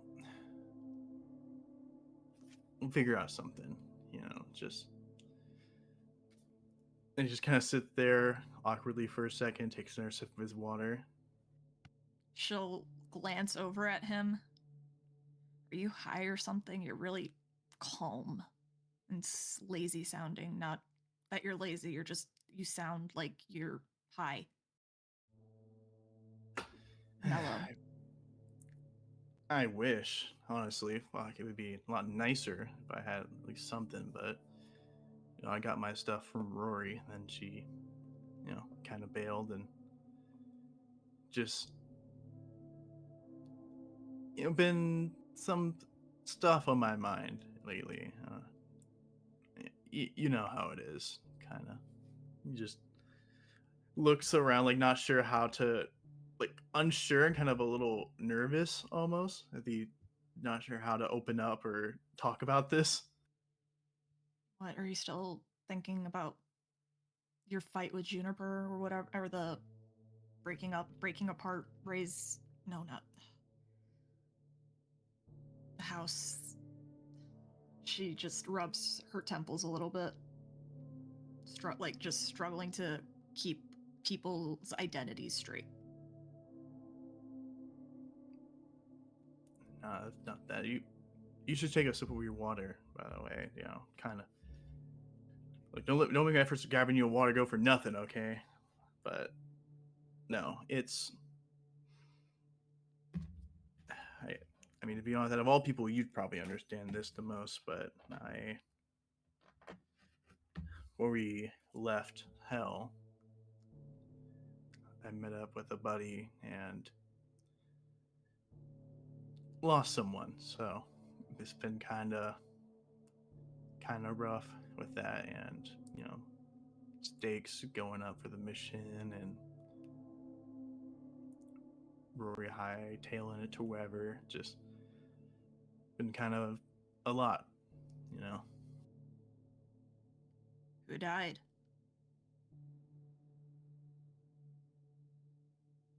May sound a little hard to believe, but my best friend, you know, I still at least have a few of them up in Hell, friends that is, named Duncan.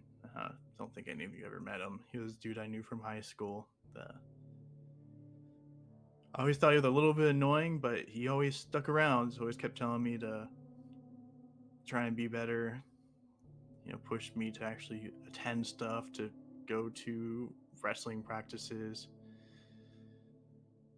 We hung out, and I know before I left, for the first time, I told him I'd stop by when I was in town and I'd see him again, you know. And I didn't quite get to keep that promise. So. What, you found out he died while we were down here? Or something like that? At this point, Forge like leans forward, like elbows on his legs, kind of wringing his hands, remembering what happened, looks down. No, it's hard to talk about. He got killed in front of me. Or I guess I should say he was already dead. He got turned into one of those things. Those mushroom fungus zombie things.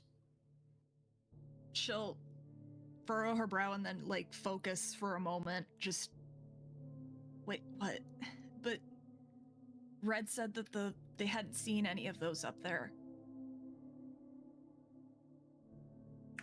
guess that either he didn't know he was wrong, or that was something recently made, because he was this awful zombie thing mixed with other people. It's that Forge, woman. I don't.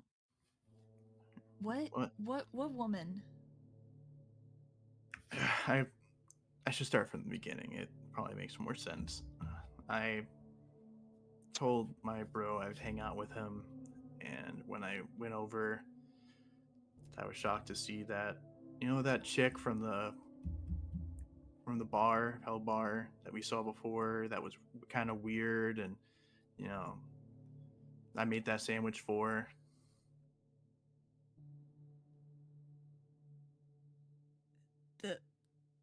The lady that knew my parents? Yeah. She was there, and I really should have known something was up, something was weird, but I just wanted something normal. I've stuck up with all this bullshit, and I just wanted experience away from it all. Feel like somewhat my old self again. And so I sat down, talked with her for a bit. We shared stuff about our lives, and eventually she said she was going to head out, or she said that she was going to call in my friend, and he walked out of his room as a fungus zombie, and yeah, that I tried to save him. I tried to knock him out. Maybe he'd think we could cure him, but they planted a bomb in him, and I had to jump out, and it blew up the whole place. I lost my phone and my clothes there. Forge, what did you tell her? What did you tell her, Forge? Because that lady knew. If that lady said she worked with my parents, she told Juniper that she worked with my parents. That my parents worked for fucking Pentex. What the fuck did you tell her?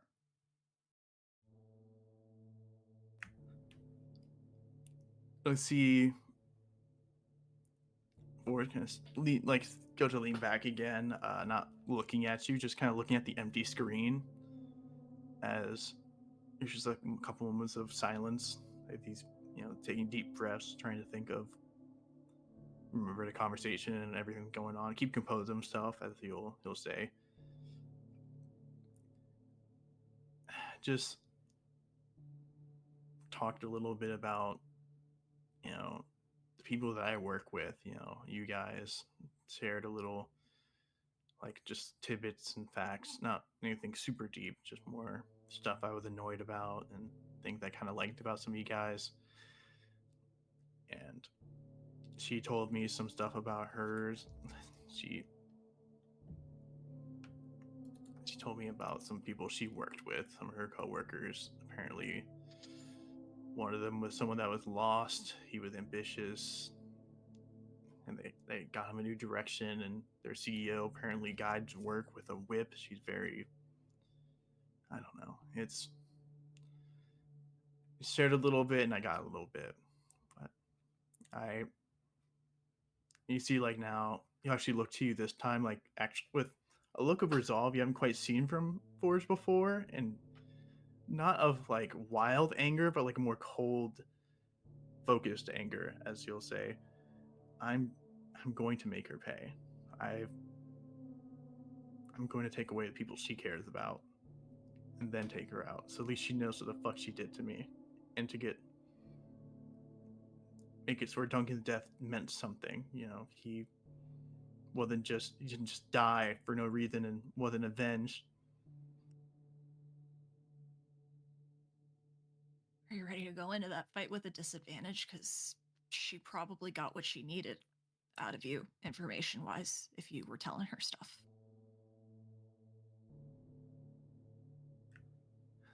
I don't care if I'm going in at a disadvantage. I don't care if I have to do it alone. I have to do this. Duncan, he was one of the only few people who actually believed in me, before you gave me a chance to see me actually try and be somewhat better, he got killed because I guess he was connected to me. So I can't, I'm not going to let that happen.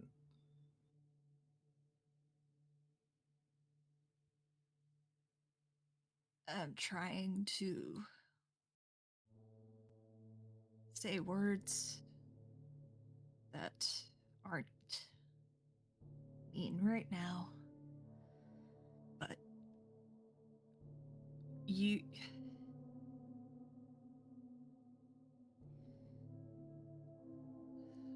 need to we need to tell Ray and Juniper, probably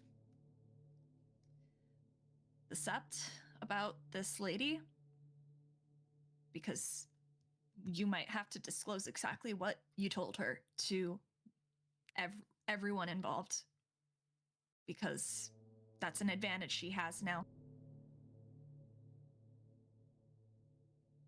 And I'm sorry about your friend, Forge, but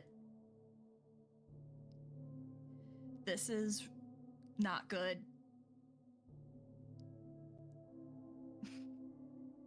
That lady was in 2 places at once. That's not human stuff.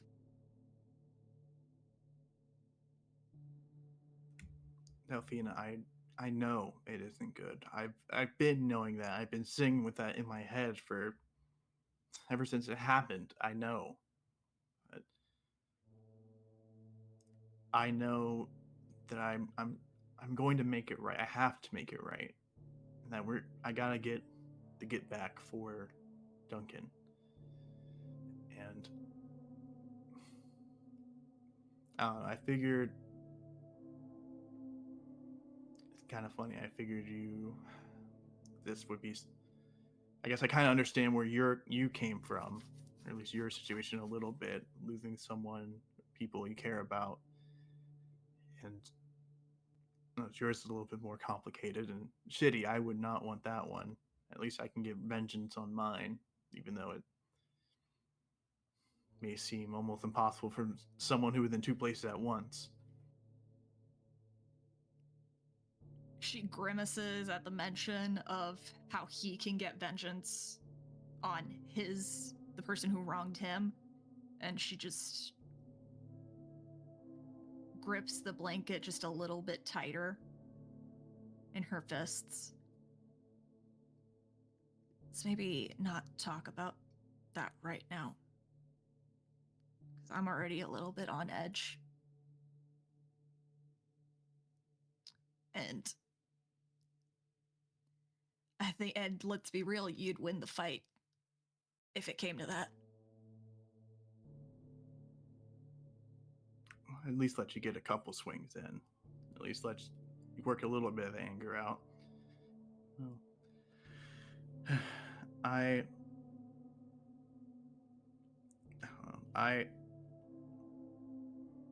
want to help out if I can. I'll feel better once Spud's back in town, but I am trying to empathize right now. Just the anger is a little close to the surface. But again, I am sorry about your friend. I think if you do tell Ray, and surprisingly enough Juniper, they'll definitely want to help. Juniper especially. You two, I don't know if you two bonding over revenge on Pentex is going to be a good thing or a bad thing. We'll see. But I think you need to tell people about the encounter. I think you need to tell Charles, and I guess he can determine what needs to be reported to Aspen, but we need to try to get somewhat ahead of this.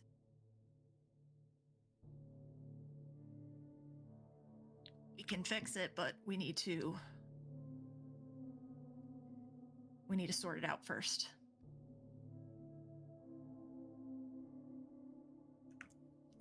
it's just been rough with everything going on and trying to figure out my shit about it.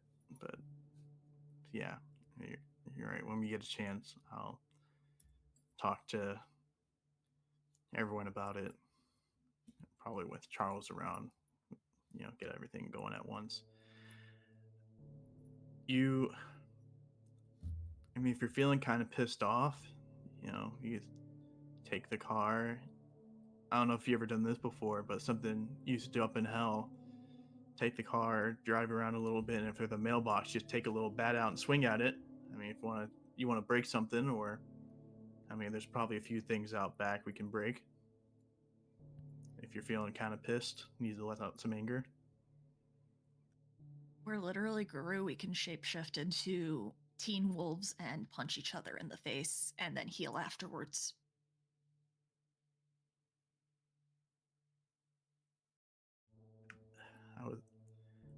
If you want to punch me in the face, we could do a little sparring match. Fortunately, she's not didn't seem too particularly excited by that idea, but he still nods to it, and he'll just kind of looking at you. He'll say, if you want, like I said, we can do that. I don't know what I want to do. I think I do need to get back to the cairn, though, because I don't think I'm good around people and civilization the way I am right now. Been staying there, but I think I need to get back before I snap. Fair enough. I can head with you, and I can see when I go get my phone if there's a phone we can go together, or I can just get you another phone and we can go from there. We can do that. She'll nod and she'll put the blanket back on the couch as she gets up, being actually careful to fold it and set it down gently on the couch cushion. And then she'll just nod to him and I brought the car down if you want to hop in, or maybe you should. How much did you drink? I only had a few. It's fine. I can drive. I've driven in way worse states. Yeah, fuck it. And she'll just toss him the keys. He'll catch him in the air. He'll stand up, and he'll actually say, before he goes, did you clean up the room before you left? No. All right, perfect, great. He'll start walking out. He'll laugh to himself as he gets ready to get into the car. As the two of you climb in the car, drive to pick up some new phones and to head to the cairn, what's going through your minds after this conversation with one another? Delphine, we'll start with you. She's feeling unsteady. She's feeling shaky. She's not feeling in control of herself right now, which is not fun for her in any capacity.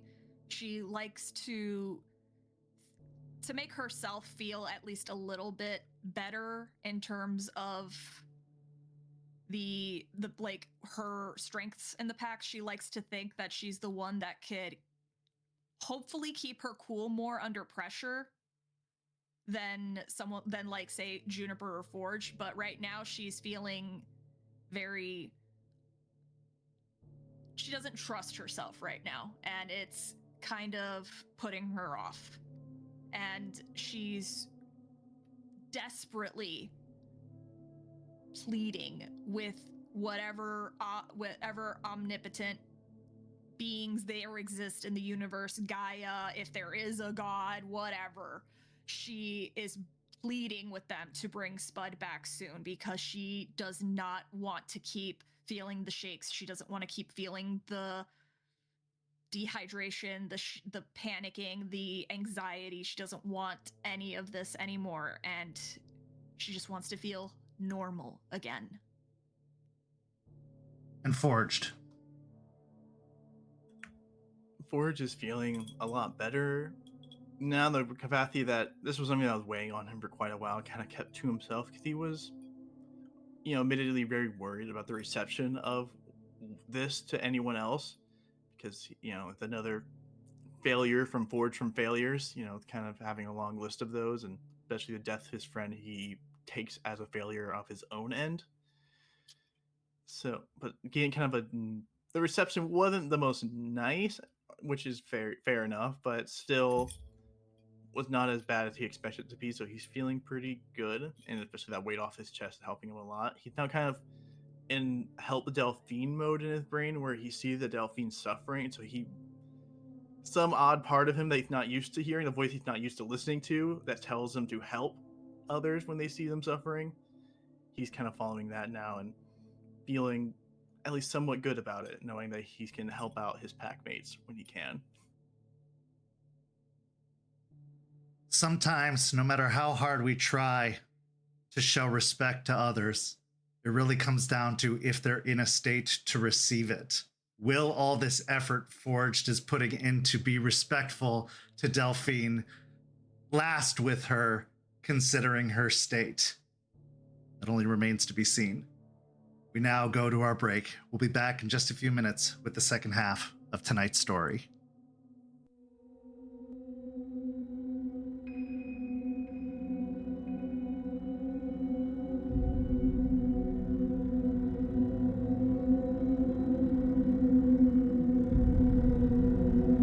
St. Petersburg by Night is brought to you through collaborations with our partnered vendors: Chromatic Creations, Panshi Artista, Ember Fox Dice, Devlin the Bard, Champs Tramps, and Howlin' Hop Tea. Links to our partnered vendors, as well as our Twitch and YouTube channels, can be found on our website, stpbynight.com. You can follow St. Pete by Night on all socials with the hashtag St. Pete by Night.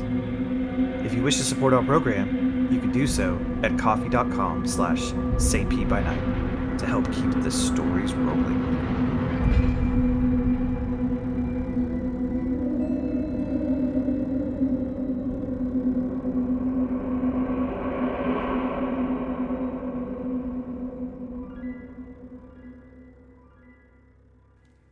As we return, it's been about a week since you left Michigan. You're called to the cairn in the evening to meet with Artie, who has asked you to bring the path stones that you were given in Michigan so that he can establish the moon bridge. He says that the process takes a while, and so he's going to need the stones so that he can establish the bridge, so that when the trade is ready, they can start bringing the iron through the moon bridge after the assault on the mine. So as you arrive at the cairn late in the evening, making your way through the trees, you come upon a large bonfire that has been erected in the middle of the clearing. Large branches are stacked in a triangle formation. The fire is burning, probably about 7.5, 8 feet tall. A roaring blaze, sending plumes of smoke up into the air. Artie is sitting on a camping chair, and you can see that several other camping chairs are set out as well. And he stands up as all of you arrive with a warm smile. There are several cardboard containers full of coffee and several plastic cups or styrofoam cups stacked up nearby. There's also some 2 liters of soda and even a 12-pack of beer on the hand-carved wooden table nearby, which he gestures to for everyone to help themselves as everyone arrives. Go ahead and describe yourselves, starting with Delphine and working your way down. Delphine looks pretty haggard. She's not holding herself she's not holding her shoulders back. She's not straightened up. She's got pretty hunched with her shoulders drooped, her head drooped.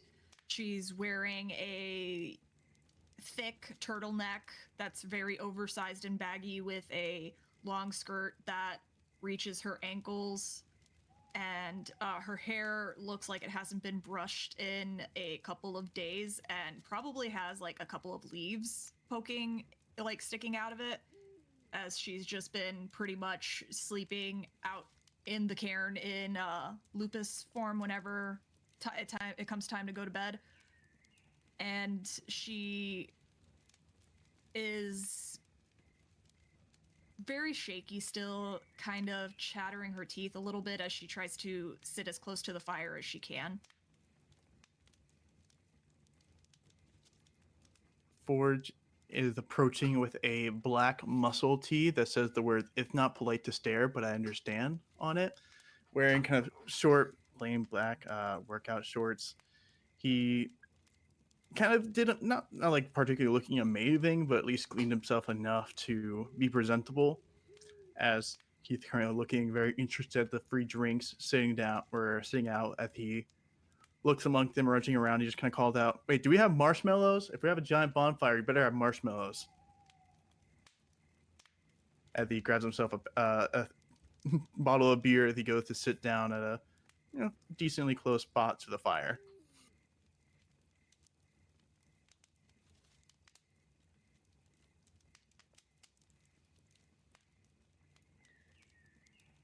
Juniper is wearing a just a basic black t-shirt with the sleep token symbol on it, and wearing khaki pants and her usual hiking boots. She is sitting not super close to the fire, but enough to still be part of the group, and her very curly hair is pulled back into 2 Dutch braids.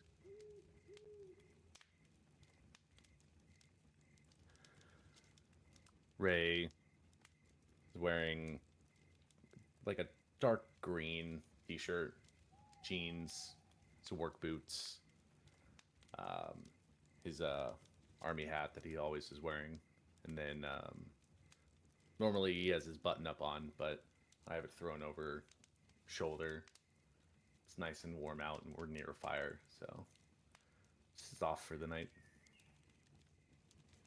Artie smiles over to Forged and then reaches down to a satchel beside his chair and pulls out a bag of marshmallows and tosses it over to Forged, as well as some graham crackers and a chocolate bar.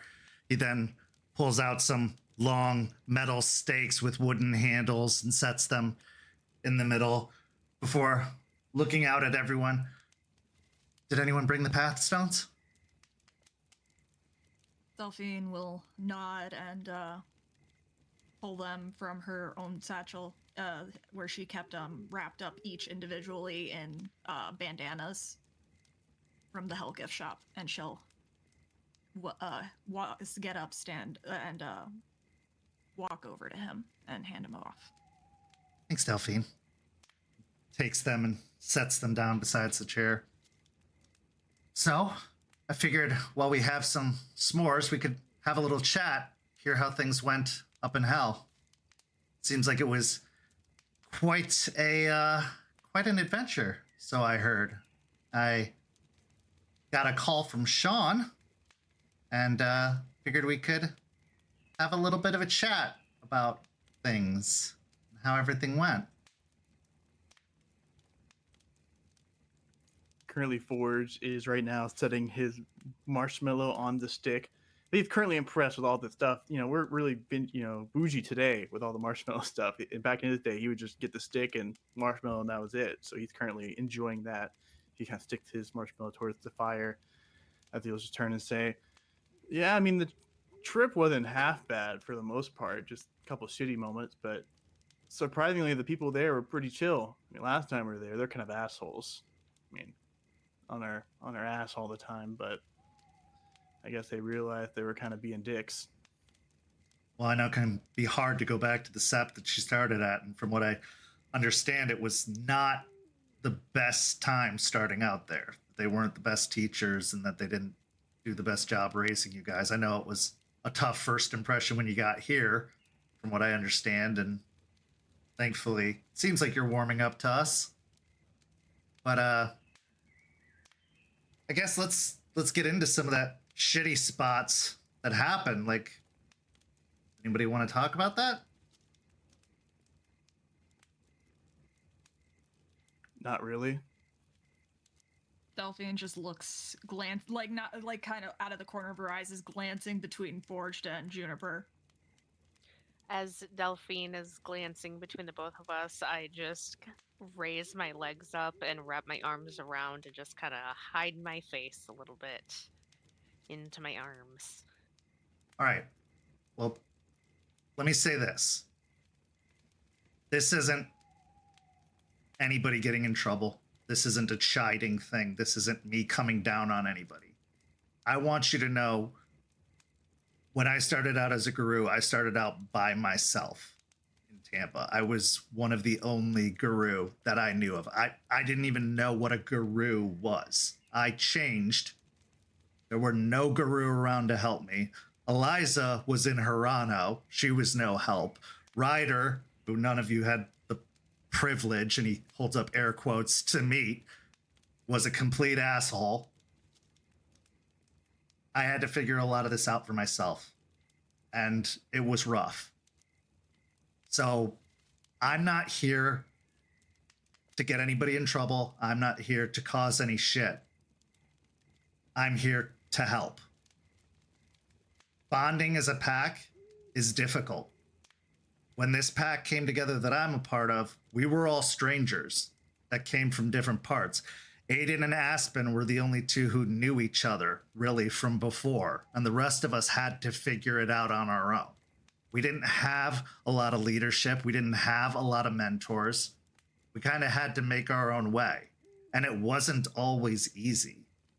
We had bickering amongst ourselves, we had fighting, and we had issues and disputes, but we had to, under fire from leeches and banes and all kinds of issues, figure it out, because if we didn't, we died. Luckily, you guys don't have to do that.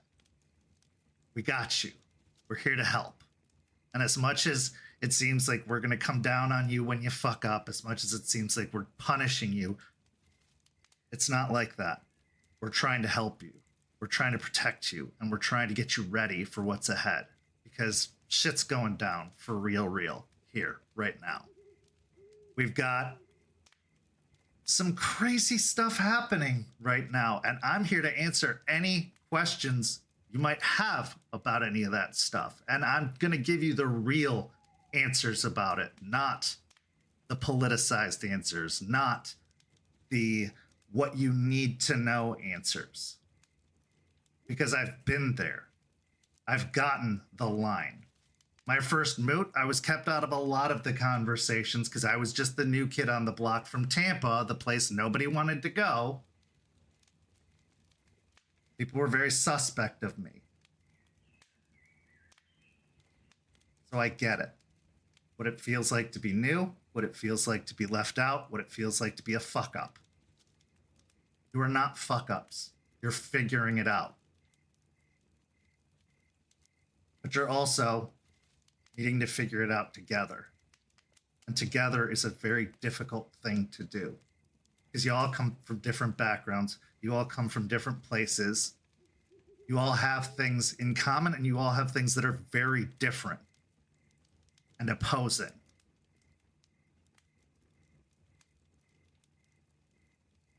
So let's talk about it.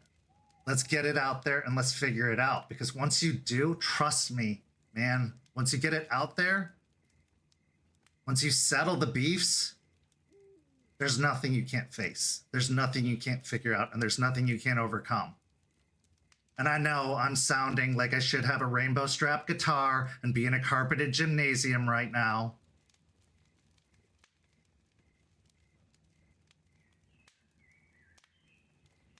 But I'm telling you, this pack changed my life. It really did. And it made me a better person. It made me a better guru. It gave me a purpose. And I wouldn't be alive. I wouldn't be here without them. And I don't have everything in common with all of them. Aspen and I are opposites in so many ways. But she's also the love of my life. And I'd do anything for her. And I wouldn't have found that if I wasn't willing to push past my biases for people in suits.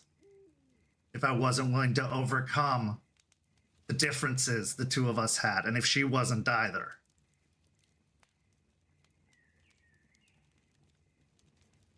So even if you got into scraps in the basement, even if you lied to the elders of the Sept, both ours and theirs,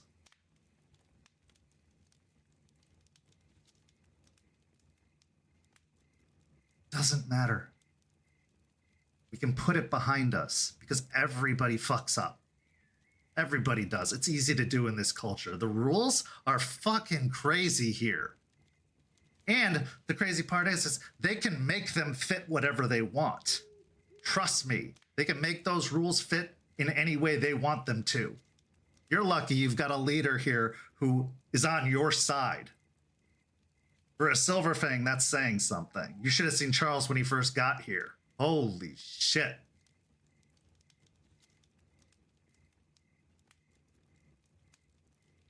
It's tough to imagine him any worse than he is now currently, but it was bad. It's been tough. It was bad. Poor Aiden. I wish you could have seen him and met him. He got it rough, Charles. As the Arun, he went through it.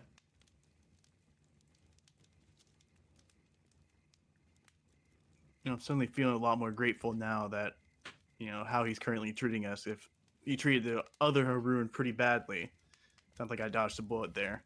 He drowned him. Wait, really? Yeah. What was the reason for the drowning? Because he didn't answer the phone.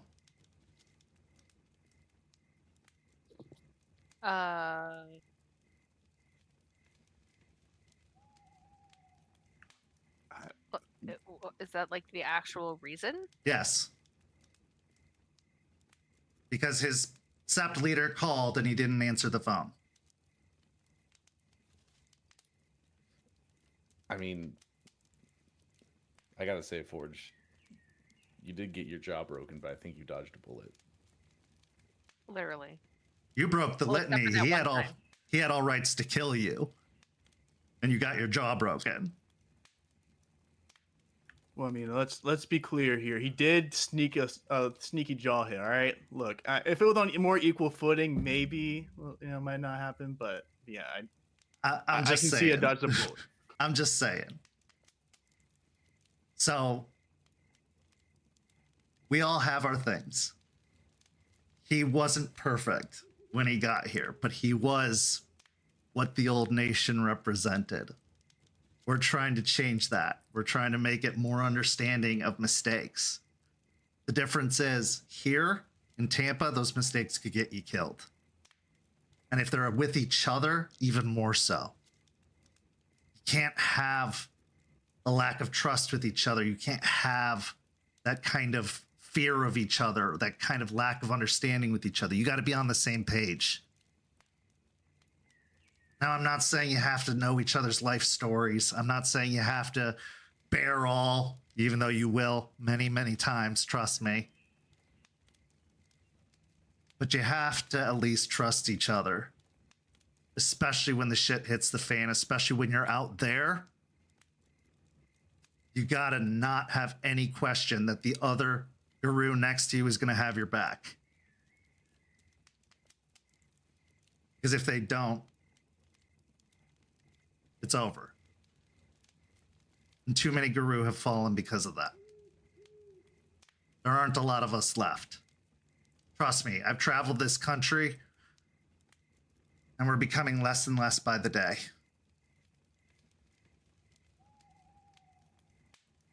Question. Yeah. In your guys' growing pains, did you incidentally discover that one of your pack mates murdered your family members, and then you basically felt guilted into having to forgive her, and now you have to fix the problem for her? That is those familial members literally haunting her? Because let me tell you, I don't think that that's something. I don't think that that's something that is taken lightly here. Well, no, I'd say that's a new one. That's definitely not one we've experienced. But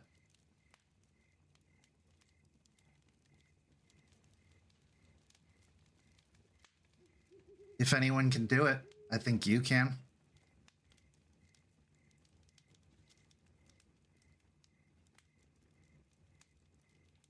I just all right, we want to get some feelings out of the way. I feel like I'm being made to feel like I'm the insane one for having to be like that. I have to be okay with what she did. You don't. Nobody's saying you have to be okay with what she did. Nobody. You can be angry. You can be hurt. You can be a wide variety of feelings. You can feel whatever you want to feel. What you do with those feelings is what matters, Delphine.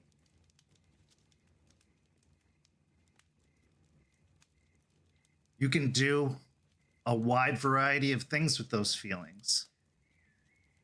But what you do, no matter what it is going to impact this pack, is going to impact this fight, is going to impact this Sept, because you are a pack.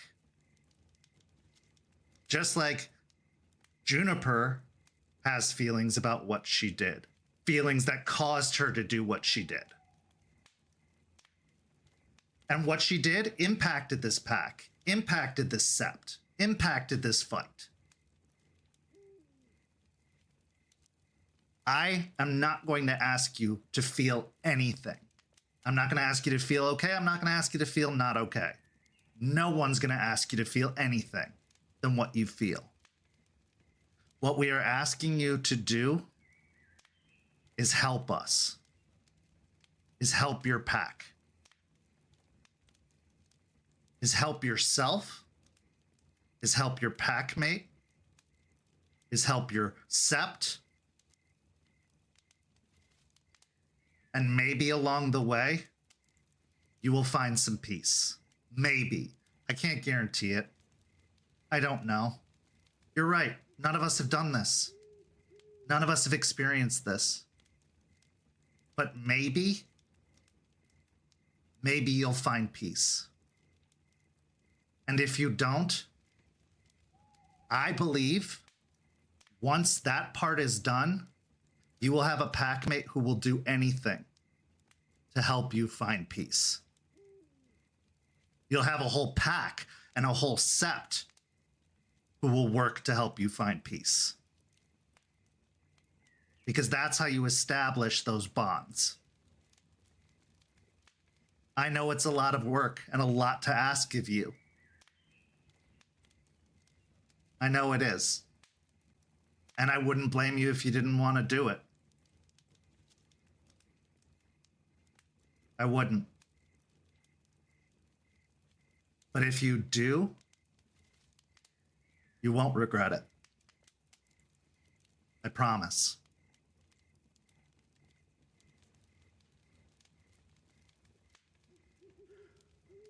I've said a couple times now that I want us to all to, come together as a pack. And coming together as a pack means helping each other out in any and all situations that we can. So you don't have to do this alone. I mean, it's going to be a great uphill battle to figure this out. And you don't have to shoulder it all on your own. Like Artie said, we're here, the Sept's here. There are a bunch of people that can help. As long as, you ask for it, we can help. You can also probably have Eliza do it, but you're going to have more insight than she is. You're going to be of greater help than she is. If you really don't want to do it, and again, I wouldn't blame you if you didn't. This is very personal. I'm not pressuring you either way. I promise you that. I wouldn't judge you either way.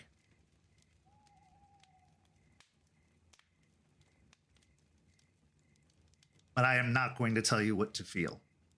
Because if I were in your shoes, I wouldn't know what to feel. I'd be very hurt and very angry.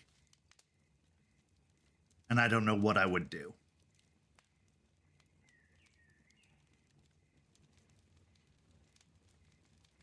With all due respect to Eliza, I don't know if I can trust her to do it.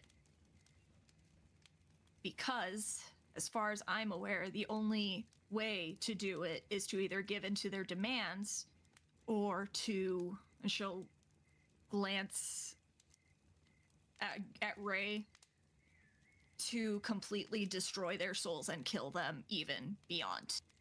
And frankly, I think my parents deserve, despite what they did for a living, deserve some peace in the afterlife that doesn't involve total annihilation.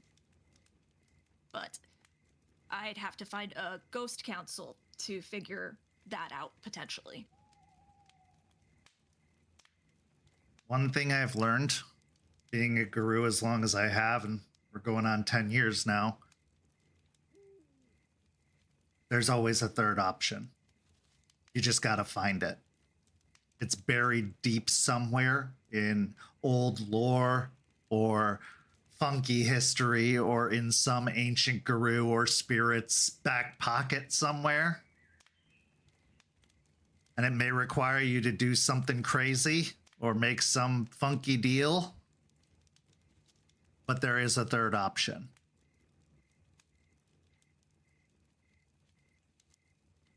Well, unless you know a ghost council, because that's who Sean told me to seek out. I know too. One of them is right here. And the other one is in Virginia. An older ghost council. Yeah. I do. In Virginia. Okay. Can I get put in contact with them? Yes.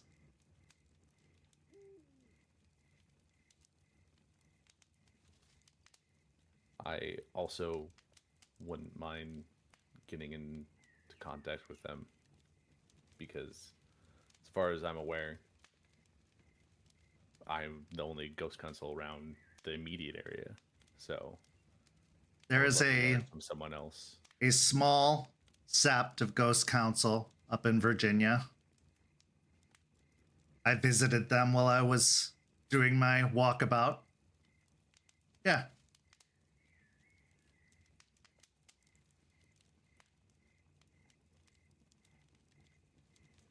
Their leader's a little grumpy, but yeah. As long as they're not too grumpy, I'm sure we can figure it out. His name's Mountain Claw, if that tells you anything.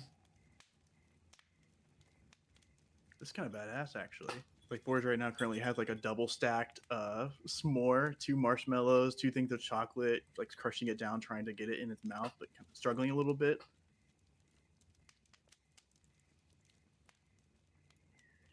But thank you for sharing that, Delphine.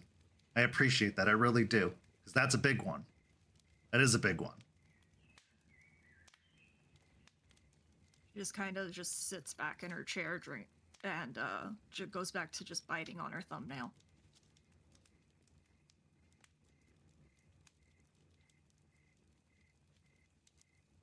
Well, Gray, you got anything you want to put out into the fire here?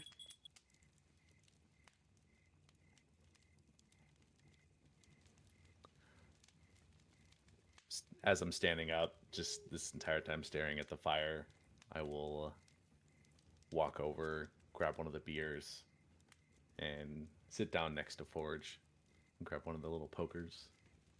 Start roasting my own marshmallow. I mean, we've already had a bit of a talk in hell. Stakes made us have that talk.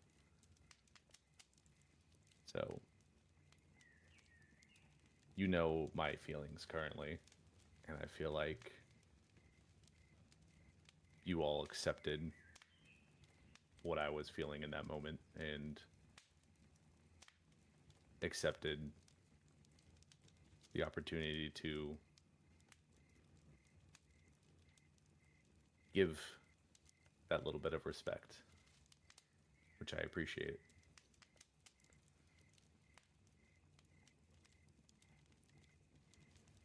I'm dealing with a lot, but at the moment, I don't know if I'm ready to fully share that. I'm sorry if that's not what you wanted to hear right now, but sooner rather than later, I will definitely open up about it. That's all anyone can ask. You know, maybe one day you'll learn how to talk, you know, not sounding like you're walking on eggshells or choosing every word extremely carefully, huh?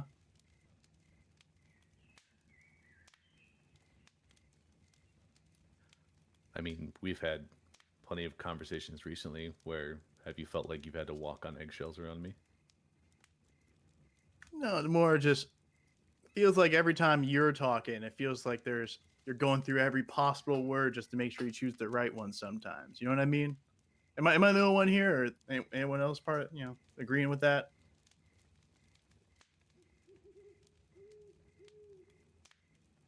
Maybe some people like to put thought into what they're saying before they just spit it all out of their mouths.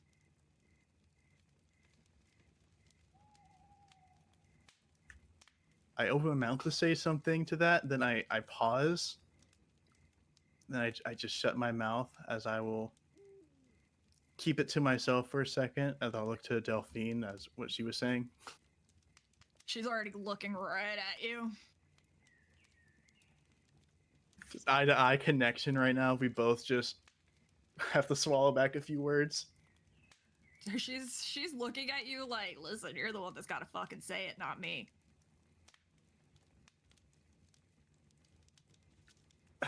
And Forge will eventually kind of clear throat and he'll say, I mean, that is a little crazy coming from you. Actually, no, it's not crazy at all. It's very expected coming from you, Juniper. You kind of like choosing your words very carefully, huh? Like saying very specific pieces of information and holding on to stuff to your chest. I think that we all do that here, Forge. Is there anything you want to get off of your chest? I mean, I like to think I'm pretty straightforward, pretty, honest about shit. You all know who I am, about what I kind of stand for. I have some stuff I was gonna share when we were hanging out with Charles at some point, but I mean,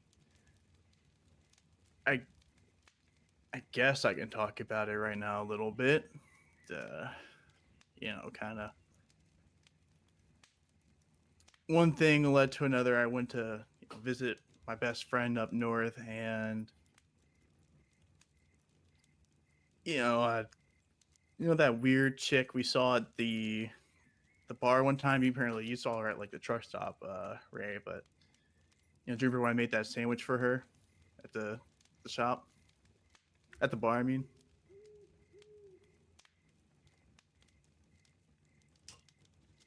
That rings a bell. Yeah. Wasn't she the one that like asked about Delphine's parents back when Delphine pretended she didn't have any parents? I mean, I don't know if I say it like that. I wasn't back there for that. I was too busy chatting her up.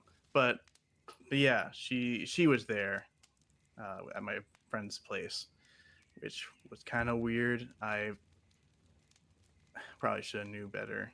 Kind of just thinking maybe they just happened to know each other, and talked to her a little bit about some things I didn't like or liked about you guys, and she turned out I guess she or someone she knew turned my best friend into a fungus zombie, and he got blown up in front of me. So, yeah. What did she look like? I'll just kind of give her general description of Vanessa, if I remember correctly, with like blondish like hair, glasses, really nice looking, suit, all that. Artie immediately reaches down into his satchel and pulls out a tablet and starts typing into the tablet really quick. Okay. That's... Wow. That is a lot.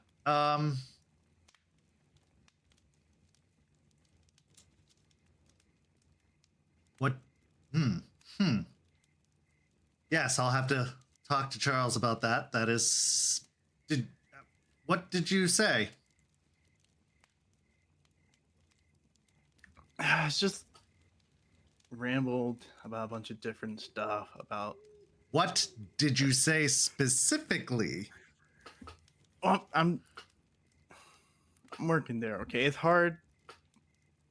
I'm not lying. It's hard to remember a little bit because I literally watched my best friend got blown up in front of me. Oh, for sure. After. No, we'll handle that. I'm totally getting there. But just to make sure we cover, did you say anything about this place?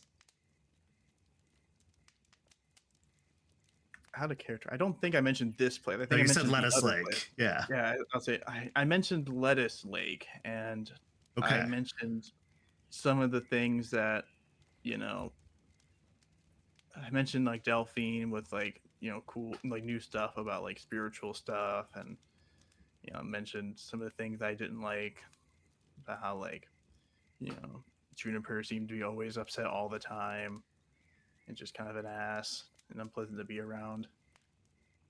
Okay. Did you mention anything about the leadership? Anybody's names specifically? At this point, Delphine is now grabbing a beer because she has to live through this again. I think one more time. Okay. I don't think I mentioned Aspen. I don't think so. No.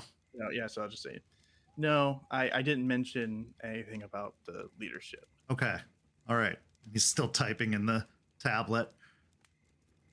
All right. Well, puts the tablet away as you relay the details as much as you can remember. I'm sorry that happened.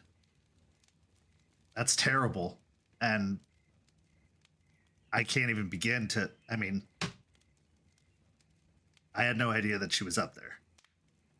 As far as we knew, she was only down here. We'd heard she'd done some dealings up there, but we didn't know that she had returned up there, especially this recently. And sometimes in two places at once. At the same time? Based on what we were figuring out when we first met her on the timeline. At least she couldn't have made both of those places in the amount of time it took for them to drive where they were. Yeah, we encountered her at a truck stop, probably like 3 hours away from Hell, as we were dropping off a truck at a designated location. Around the same time. Yeah, and I think maybe 30 minutes after that, she was in the Hell Saloon. Okay. I at least got to find out she talked about some of her coworkers. Apparently one of them was someone that was like lost, kind of ambitious. But they made him super focused, gave him a right track now, and they apparently mentioned that their CEO is, something about whipping people into the right direction, or to go. I just remember this brain held on to the whipping part that I took in a different kind of context, but now it might not be that way. I'm kind of worried it literally means it. Right. That's any detail is important. So this is good information, Forge. Thank you. Okay. All that being said, I'll pass all this along to Charles. Thank you for passing that along, but let's get to what's really important here. Your friend.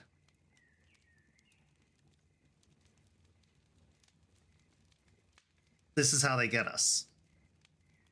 They look for our vulnerabilities. This is when we need our pack the most. So thank you, first off, for sharing that with all of us. Because who else are you going to share it with? Who else is going to understand better than the guru you're sitting with now?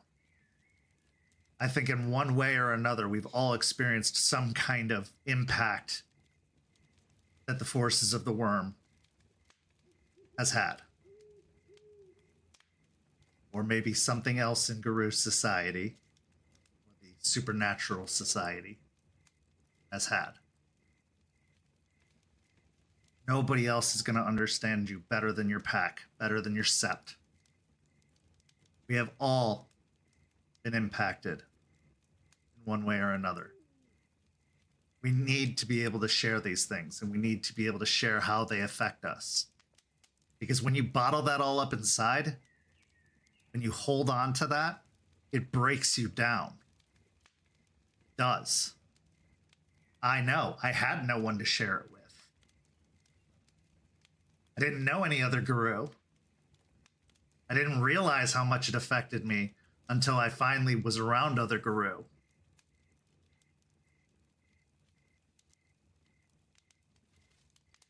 It's okay to tell other people your trauma.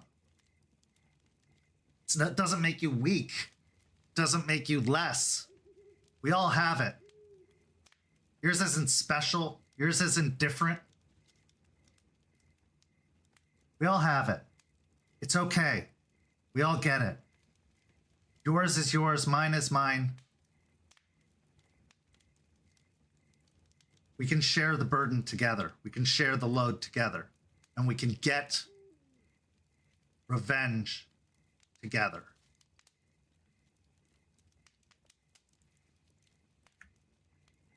Forge currently trying his hardest to maintain like the strong stoic, trying to stay nonchalant face, but every now and again kind of breaking and see a quiver in the lip or a little bit of eyes starting to tear up as he'll just say,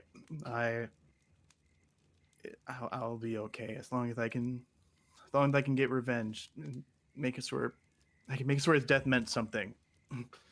It'll be okay. It's fine. It doesn't bother me that much. I'm okay. It's okay if it does. It should. Something was taken from you, something very important, and it was taken from you by the worm, by Pentex,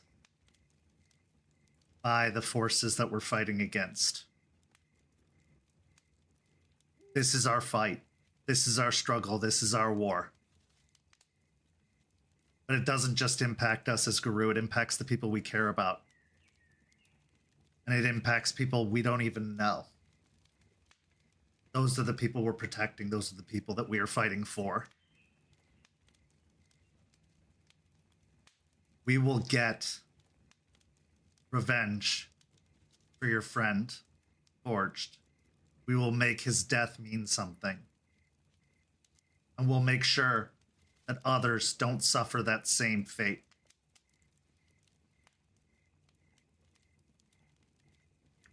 Yeah, I was gonna ask at some point. I have someone I know, she's my baby mama to my kid, and I didn't know if y'all had any way to make sure that they were good, because it's they're gonna keep doing stuff like that. I can't just leave them alone, but I can't be there all the time if I'm gonna get back for Duncan. Yeah. There's things we can do. We can set up surveillance. We can do patrols that stop by. This is where sharing helps. This is where us knowing things helps. I know. Does it make you think you look weak? It might, but you're not. This is how we help each other. When we know each other's vulnerabilities, we protect against them. It's not making you vulnerable to us, it's making us stronger against them.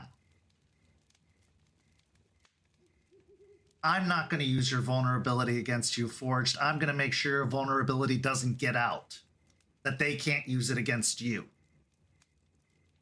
You know what I'm good at? Making people disappear. Online and off. That's what I'm good at. I can do that for you if I know who you need to protect. Charles can make people disappear in the opposite way.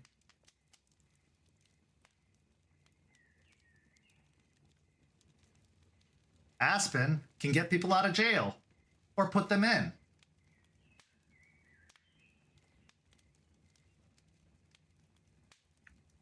Yeah, I'll tell you where she is, later. I'm just God, I'm sorry. I must look so stupid right now. And he kind of like straightens himself up and kind of wipes his face, and the face a little red as he takes some deep breaths and kind of tries to look as big as he can. Forge, I don't think anyone wants anything bad to happen to your kid.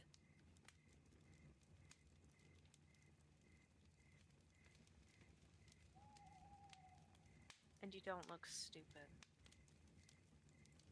I'm sorry that you had to see that happened to you. It really sucks.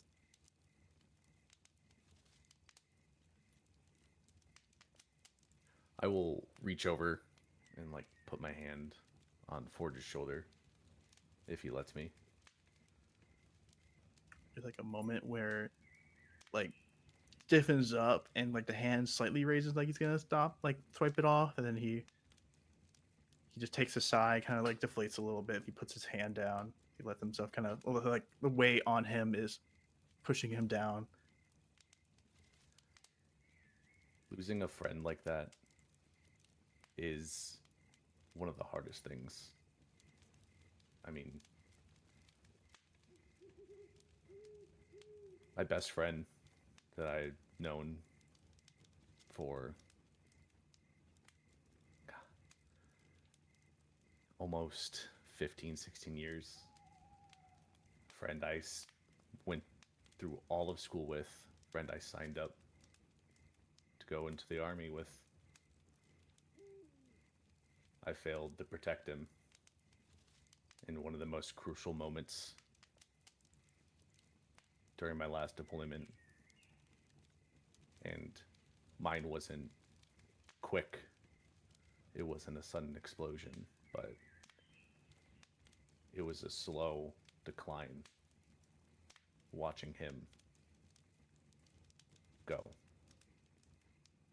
Not becoming what he was, what I remember him of, laying in that hospital bed. And I failed to save him in that moment.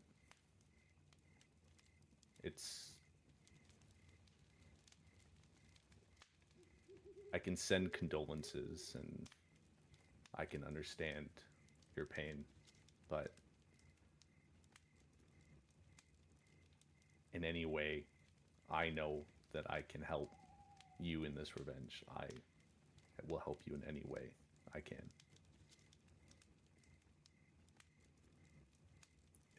It's unfair, man. Dude was pretty awesome. He had good grades. He did wrestling, made me go to every practice, even though I fucking hated it. I just wanted to just not go there. He was a great dude, and he's the one that dies because of me, and I'm still around. And I was deadbeat, and I'm still forged from failures. I'm still kind of an ass, and why people like me get to stick around when dudes like Duncan have to go. I mean, I don't know if I could answer that. But like you said, you're around now to make sure that his death didn't mean anything. That it didn't mean nothing. You can do what you need to do to make sure that his memory that you have is kept to that standard that you know him by. He may be gone, but every memory you have, every little thing that you remember about him is something you can hold on to. And when you finally enact that revenge, it'll feel that much sweeter with that memory held inside.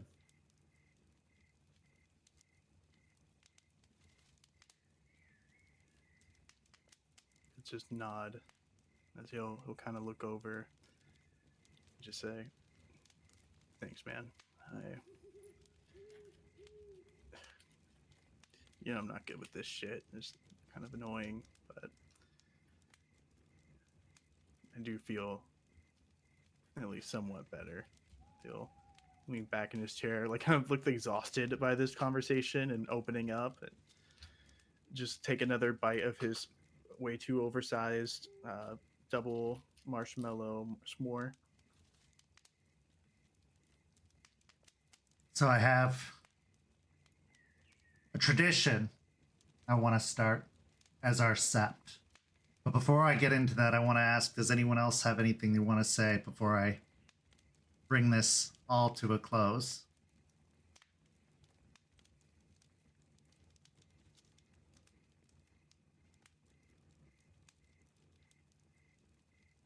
Okay.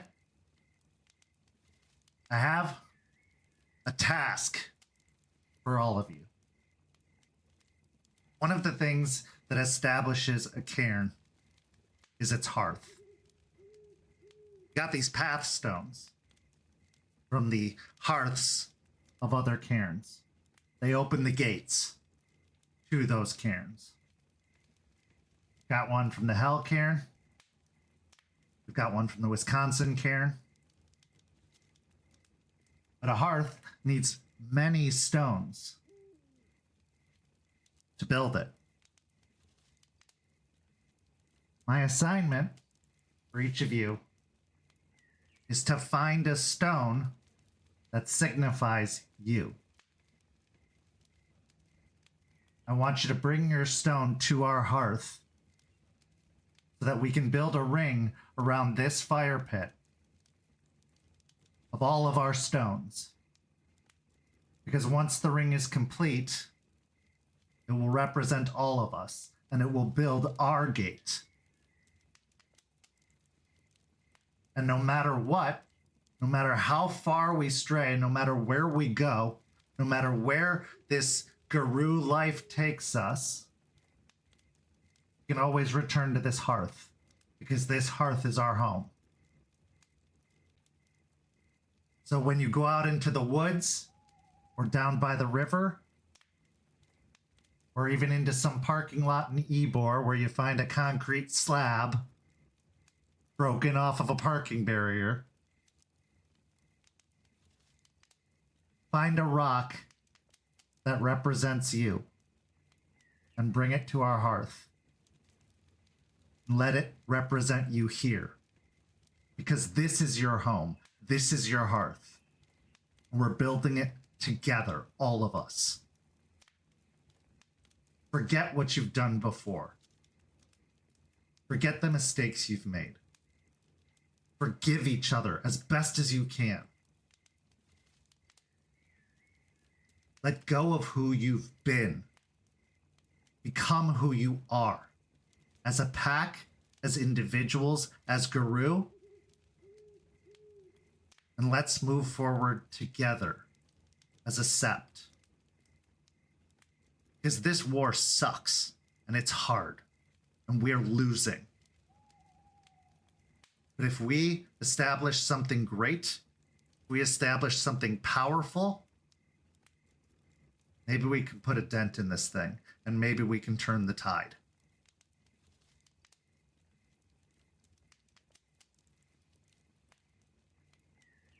Can you do that for me? She'll just nod stiffly. Forge would nod as he says, "You know, Artie, you really were born too late. Those hippies would have loved you, man. It would have been your crowd." Should have seen me with dreads.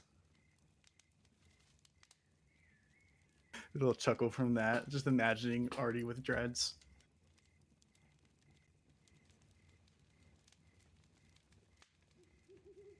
Yeah. I can find a rock.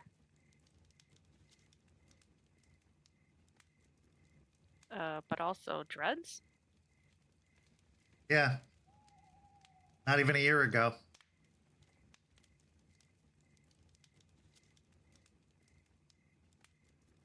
I can find something.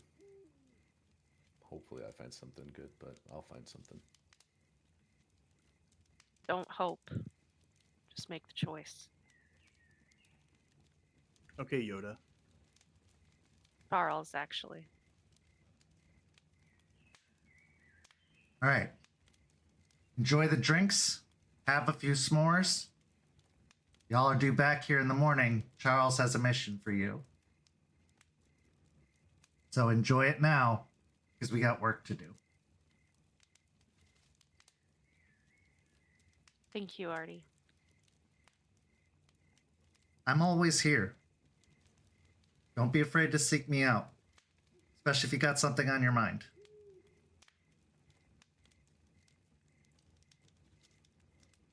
And with that, we transition to our final scene of tonight's story. The next day, the pack is called back to the cairn. Some of you may have stayed the night at the cairn. Some of you went back to the house to sleep in your beds. But when you arrive, Charles is there waiting. Everyone is assembled by the fire. In fact, you can still see some glowing embers from the night before's revelry in the cairn. The smoke drifts lazily upward towards the sky. Charles stands, his hands folded in front of him, taking you all in as you approach. Once you're all gathered, he clears his throat.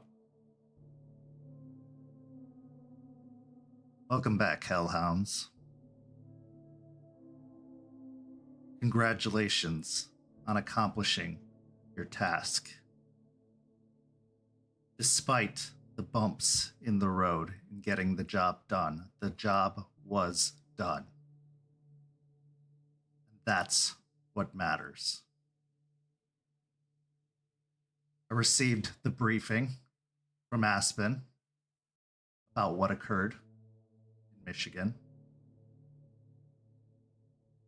I received a briefing from Artie about the other details of what occurred. All of it will be dealt with. But what must be dealt with now is what's next. Your next assignment. You have proven yourselves capable. Now I want you to prove yourselves Guru.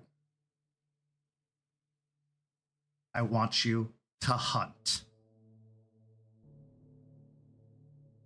We have found that the threat that has been plaguing the area as of late is capable of infecting humans, Guru, and now leeches.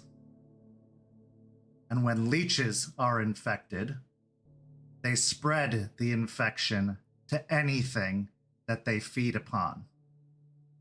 And this has caused the infection to spread rapidly. I have found one particular source, a leech that is carrying the infection and spreading it. In fact, I believe they have created a horde of followers. They seem to have some control over themselves, unlike most of the hive-minded creatures we have encountered so far. Some independence, which is unusual for these creatures. Could it possibly be because they're worm creatures as it is? I'm not sure. Any information that can be found out about this creature would be useful, but the top priority is to hunt them down and destroy them and anything that they have with them.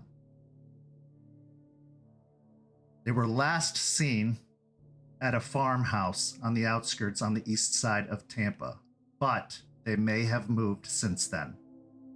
One thing that I have learned is they have the ability to go underground during the day, so they could sink beneath the earth, as can the minions they have created.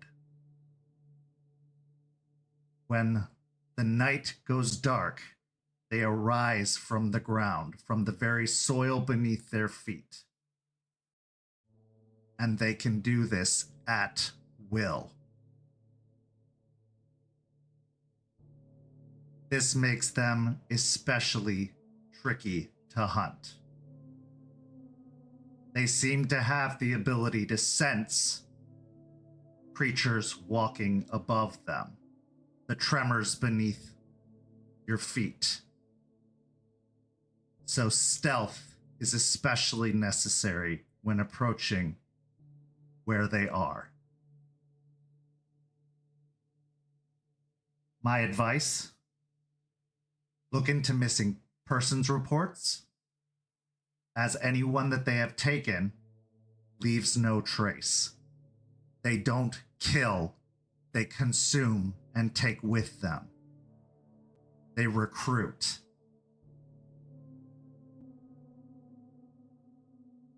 I need you to track down this creature. I need you to destroy it. Luckily, fire works. However, fire will also kill you. So be very careful of your use of fire.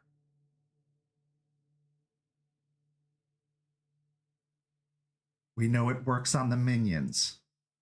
We are not entirely sure about the leech. So if it is not possible to take down the creature with the fire, contain it and call for backup. We do have some limited iron resources. If the fire doesn't work, the iron will. And I will provide an iron weapon to your pack to use, but only if necessary. Because once an iron weapon is used on one of the creatures, it melts, and the iron is tarnished. This is why we needed a steady supply of iron. It is not reusable.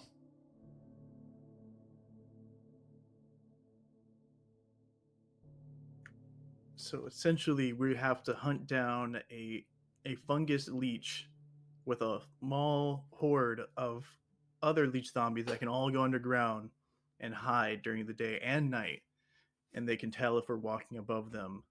So we have to find a way to, I guess, not alert them. If you can, or alert them and prepare to fight.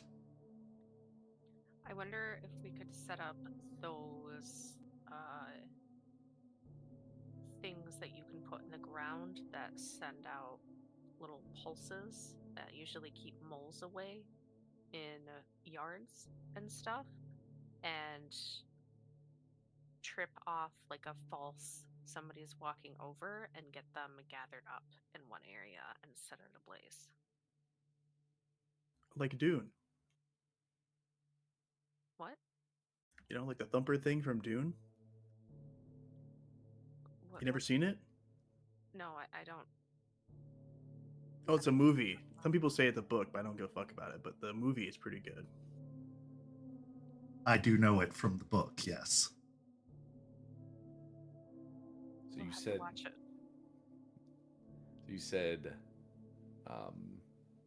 That this leech has a horde. I'm assuming you don't know the exact number of that horde. I have been Estimate trimming right now? back.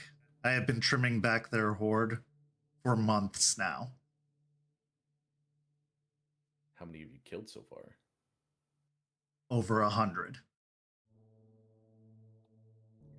Never mind about the mole tool idea. I think we're gonna need something bigger than that. Well, I mean, Isn't over 100 missing people around the?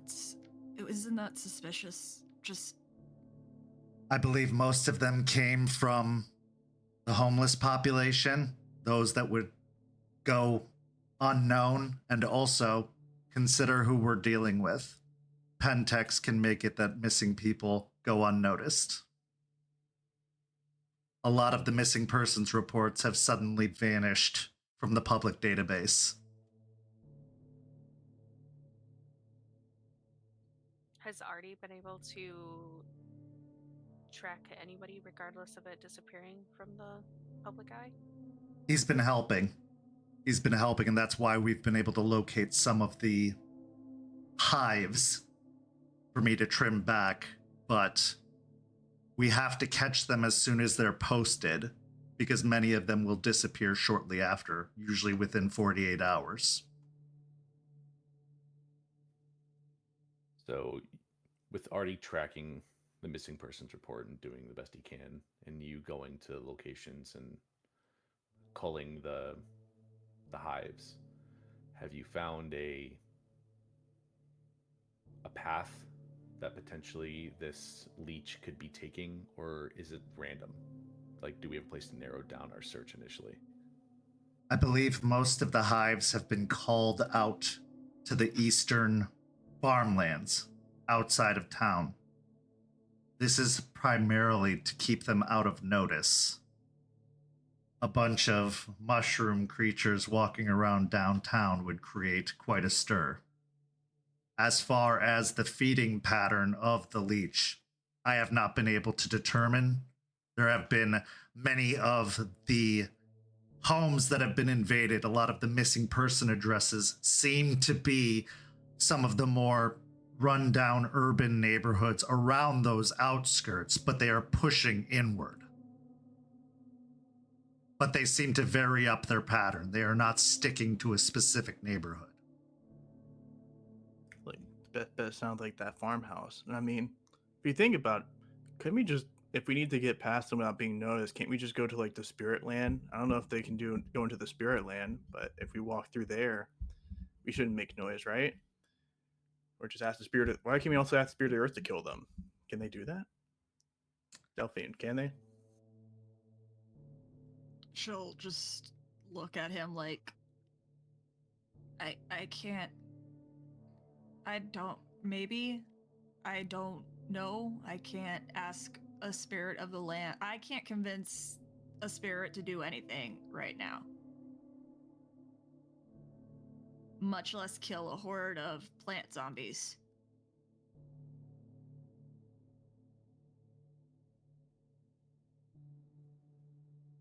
That's also assuming that the land itself isn't already infested with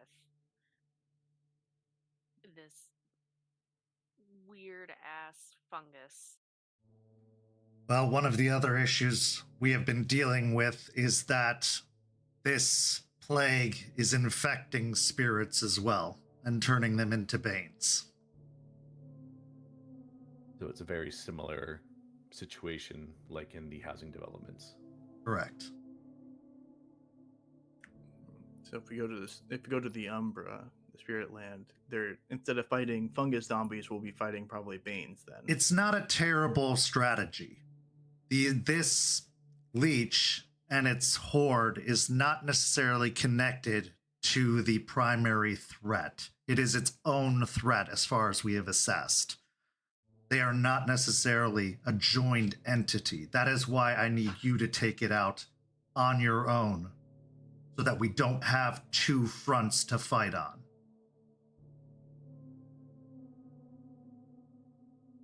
So I believe in the Umbra you would be safe.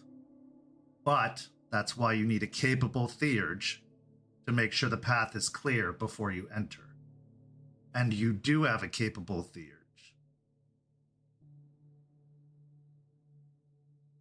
Delphine has her own doubts in that comment right now, but she says nothing in regards to it.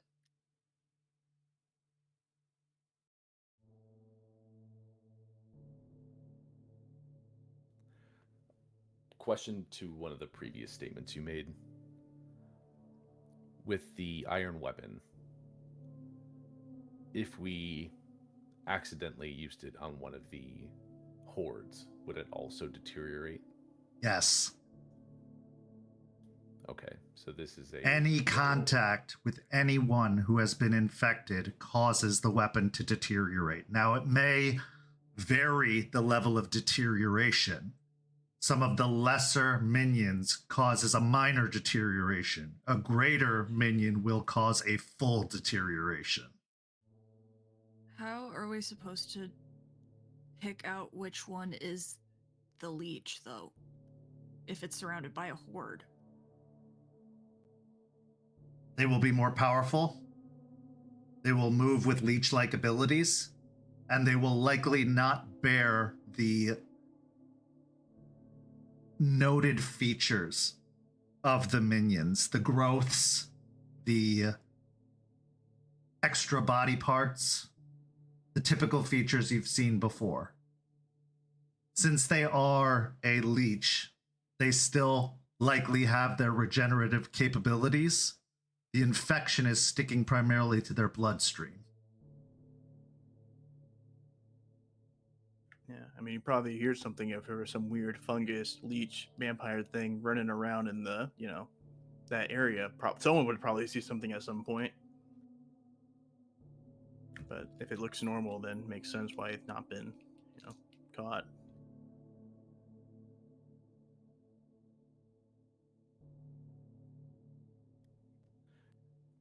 I would like to see all the information that you've compiled, like all the missing persons reports, all like the locations of the hives, map it out, just to have a physical idea of what we're dealing with.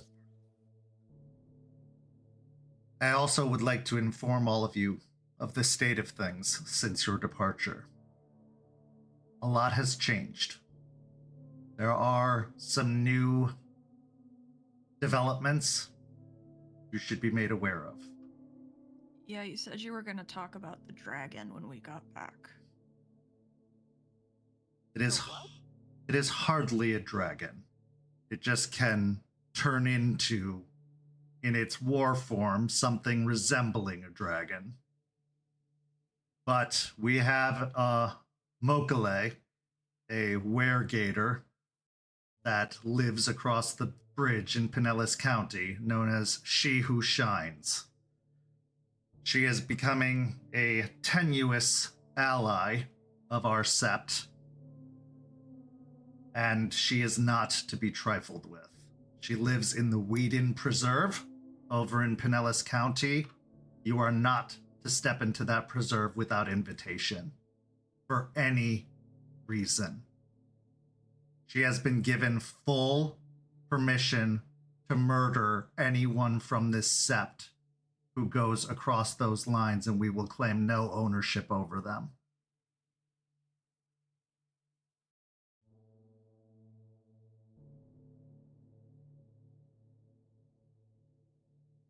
That is her territory. But Sorry. Can she breathe fire? Yes. Does she have the dragon? In her war form, she seems to resemble a dragon, yes. Oh, God. Okay. All right. I'm just gonna start assuming that everything imaginable exists at this point.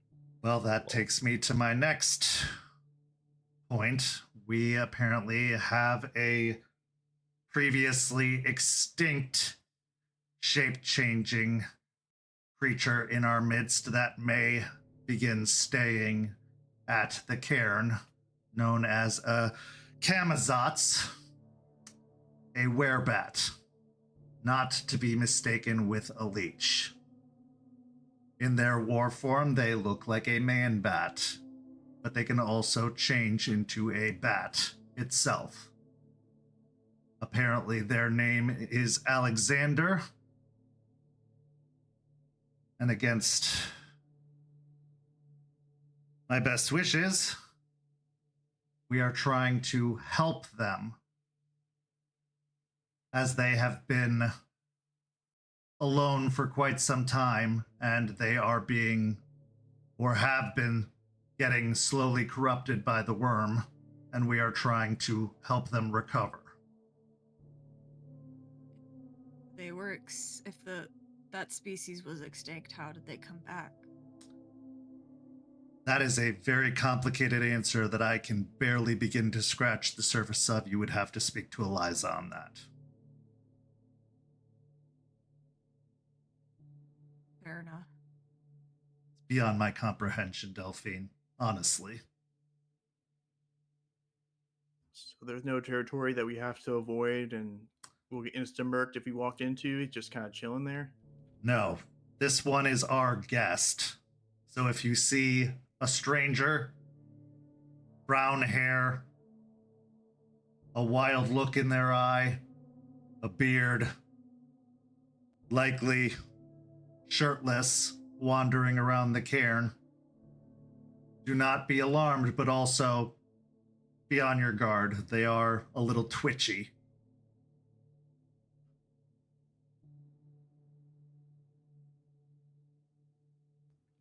So your average party goer at Ybor, got it. Something like that.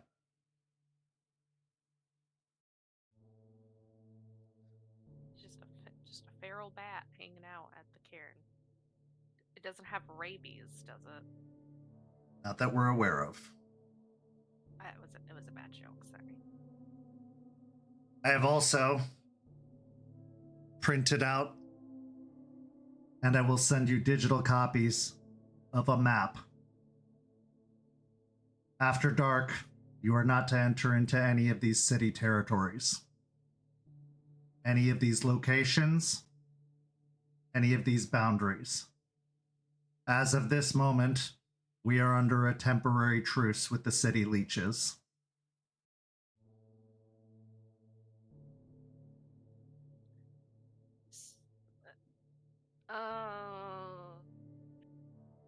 I will answer any questions you have about it. Why? What? The leeches exchanged it iron and information to help combat the plant threat. Okay, but if we can't even, like, go out during our usual time. Only in these city territories. Will the territories on the map, will that impede our investigation? Hopefully not. But if they do, get creative. So, just looking over the map, what main areas are we not allowed in? After dark, a good majority of the downtown area. And the university. I have like a copy of the map, and I'm not even looking at it. I'll just say, did that include Ybor? No. Oh, thank God. Okay. There's another place that I want to go, but as long as we got that one, I'm all right. I'm chilling. Although I will say the Castle nightclub is on there. What? Castle? That's not even fair. Castle, that's like the main place to go. That's where all the hot chicks go. You telling me I can't go there? This is the agreement. You're gonna have to make sacrifices, Forged. Did they make any sacrifices? They are giving us the iron necessary to fight, as well as a great deal of information. It is a tenuous truce. But they also understand that outside of those boundaries, any leeches are fair game. So if you see any leeches outside of those boundaries, They are fair game if they are committing obvious acts. I'm assuming that doesn't include Spud, right? And she just like kind of glances over at Juniper's direction, who has been very open about how she wants to kill Spud. Spud is an ally of the Sept. He has been a valuable resource and he is not considered part of the city.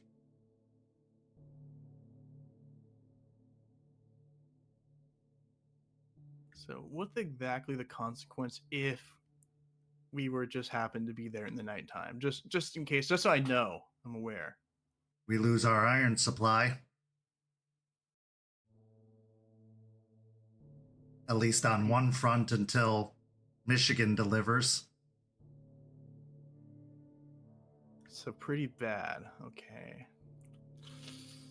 Plus, the leeches do have an inside track to information about what is going on at Piney Point, and they have been delivering valuable information.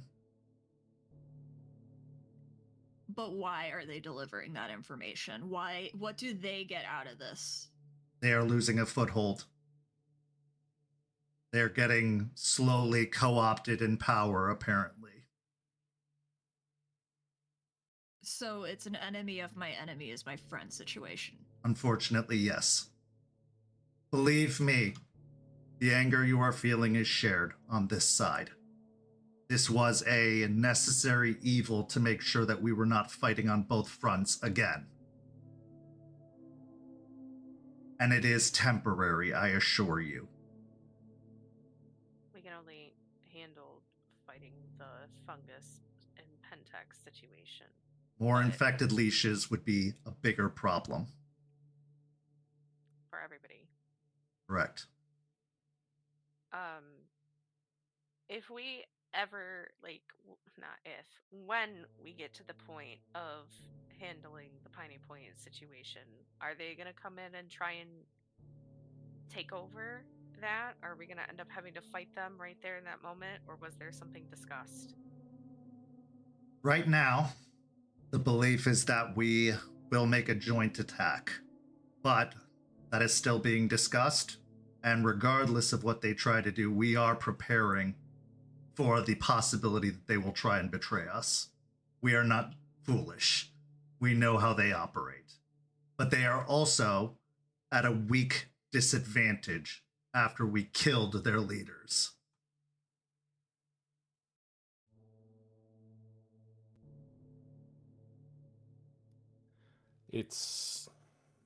That's a rough situation, to put it lightly.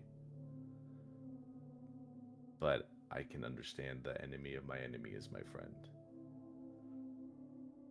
I mean, we were struggling with just us. So fighting on, you said not wanting to fight on two fronts, but fighting on three fronts with the leeches, the infected leeches, and then the spore. I don't think that would have been possible. You see our quandary. Not to mention the unexpected arrival of other changing breeds. The Mokale, the Kamazats, and who knows what else could be coming. If I can share an idea, perhaps. Please. Got me thinking from last night. We have people we care about. Leeches have to have people they care about too. If we find someone that Bateman is his name? Yes. If we find someone that he cares about, could we put some people on them whenever we do have to attack? Of course. That is a very good strategy. Guarantee their cooperation at least until the end of it. The difficulty with leeches is finding those people. They tend to keep those people close and under very close observation. They have been at this a lot longer than we have. But if it is possible, certainly.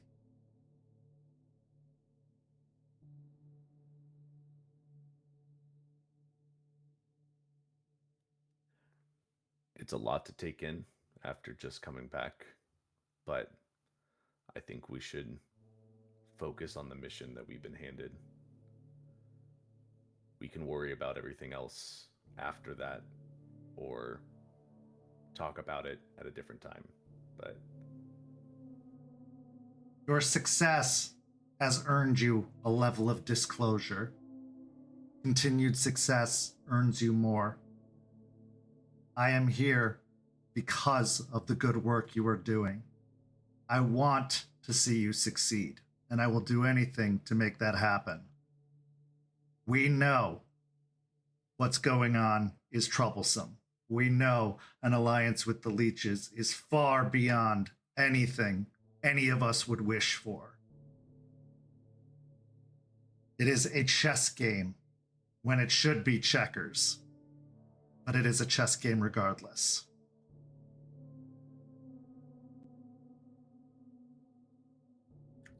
The best part about those kind of games that no one expects you to flip the board. So if at one point, I mean, we're all strong enough to probably kick all their asses anyways if we need to. They're afraid of us. That's why they wanted the alliance. I have a question regarding a possibility that might come up during this fight. When we were on that ship, there was a leech that did something crazy to both Forged and Ray, and they were on the ground in obvious pain and mental anguish of some sort. What are the best ways that we can protect ourselves from that, assuming that other leeches have those abilities? I'm glad you asked. Charles actually reaches down and picks up a duffel bag and drops it on the wooden table. He opens the duffel bag and pulls out noise-canceling headphones and a pair of really, really thick black sunglasses. Whenever I go into a conflict with leeches, I deafen and blind myself. I have trained myself to fight this way. I don't recommend it. But dulling your senses is a way to avoid. Sharpening your mind and your resistance is a way to avoid. But they have ways to break through. But if you completely cut off their access, that's the best way to avoid it.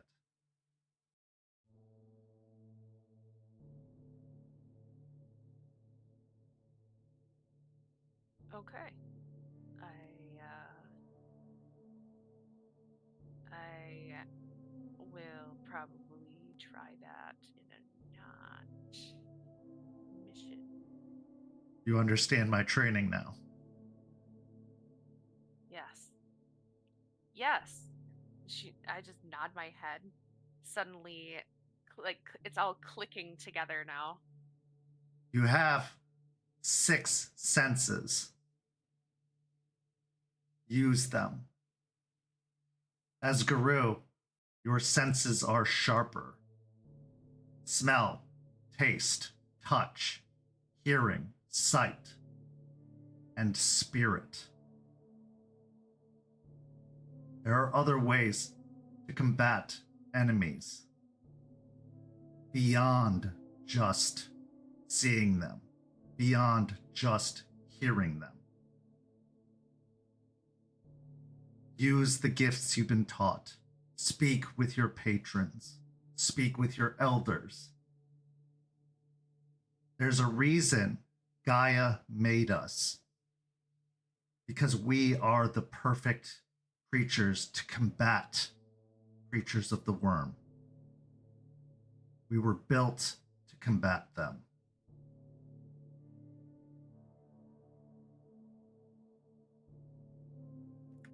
It sounds like it would kind of suck for trying to tell each other what we're going to do or plans, but I mean, I guess there's no other option, I suppose. Sounds like, though, this guy, I don't know, I mean, it sounds like he's not really in the ballpark for mind control when he already has mind-controlling fungus.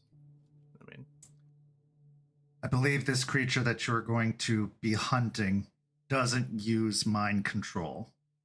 As far as I know, he is one of the woodland variety leeches. They prefer to use animal companions, and they can turn into animals themselves at times or grow claws. They don't rely on mental capabilities as much. So like a shittier version of us. Man, it must suck. Just do the Indeed. second rate. Actually, Spud might be someone to talk to about that. His raccoon, it's not his. It says he has a friend that it belongs to, actually.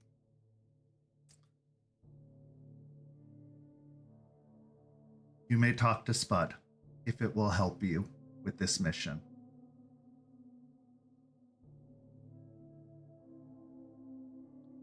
I With can your handle pack talking. leader. She literally growls. A mission talk with Spun.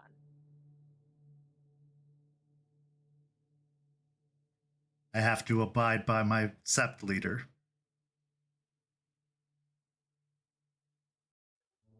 It'll be fine, Delphine. It'll go smoothly. Yeah, and speaking of Sept leader, did Aspen ever mention to you about like the possibility of a pay raise? The allowance raise. We have a little bit of a bill to pay, and I things are heard getting a little about that. I think your pay will stay the same to make up for the fact that I have to pay for a house. So let's consider that your pay raise. You can't hate a player for trying. That's all I gotta say. I certainly cannot. Do this well and we'll talk.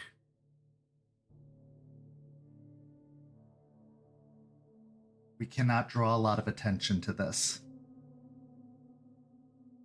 If the news gets wind of these activities, if you're burning down buildings left and right, it becomes a problem. We believe that the two entities are not connected. It is possible that the Piney Point organization may also try to get involved. Be aware. There is a creature that was grown by the Piney Point organization. It can take the form of a 15-foot wolf made of vines that can break apart into 7 wolves and reform into a single wolf. If you encounter this creature, run. Fire does not work, and we do not have the silver to take it down. Or the iron to take it down. Jesus fucking Christ. What the Sounds like they're mocking us. Indeed.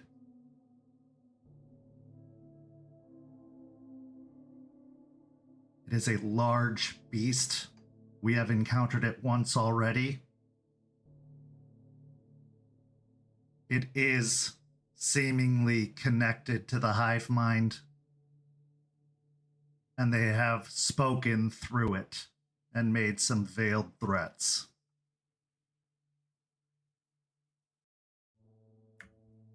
Hey Charles, do you think that's maybe connected to that thing we found out, in the house? I believe it's an experiment of theirs, similar but not the same. What thing in the house? Yeah, what house? When we went looking for buried treasure at the housing development, we found a abomination, a werewolf that had been turned into a vampire. we destroyed it. I just look over at Forge with a blank face. I thought you said that wasn't possible. We were We learning didn't about think it leeches and all was. that. Have But- you found out more about that? Well, it was a black spiral dancer from back during the first Sept that took up residence here. There were black spiral dancers in the area. Now, black spiral dancers are servants of the worm. So it's possible that because of its connection to the worm, it was already close enough that the transfer was easier. Our protection from Gaia prevents it. But because they are not servants of Gaia directly, and they have given themselves to the worm, it's possible that it was done. I think they're involved. When we were up in Michigan, I had a vision before we left that I had to give to the Hell Sept. Something involving the spiral in the mines. I'm glad you mentioned that. They are involved. That is some of the information we found out from the leeches. This just keeps compounding. It's a big deal. Oh, so maybe, I've had a couple things mentioned like the spiral to me and everything. Maybe that's what they're talking about. I gotta kill that kind of stuff, like the time we killed that abomination. If it was a spiral, maybe that's what they're talking about. Maybe so. Man, I really hate telling you this, but we were only gone for a few weeks, and this feels like 2 years worth of stuff. It's like a Brandon Sanderson novel at the last 20%. Welcome to being involved. You earned your spot. Now revel in it. This is the veil being lifted. This is being in the inner circle. This is being part of the Sept.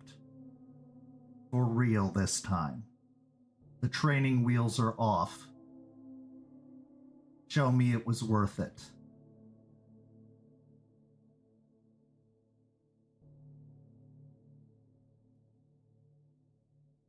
We'll do it. We'll show you. I know you will. We'll show ourselves. More than anything. Because the alternative is death. And I don't mean that as a threat. I mean that to protect you.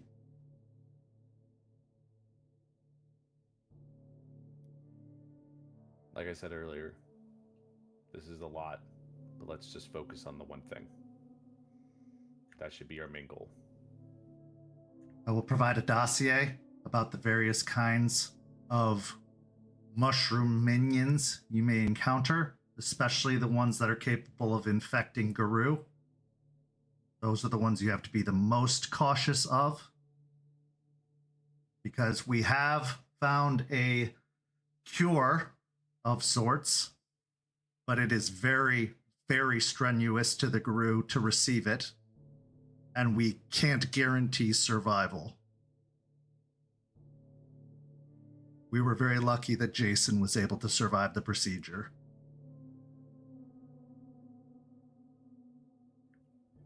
I mean, knowing our track record, breaking and tearing shit up is what we do best, even when that's not our job, so I'm sure we'll do just fine. Could we get Spud's information? I don't have it anymore. I lost my phone. I will make sure that the contact information is passed on, yes. Any other questions?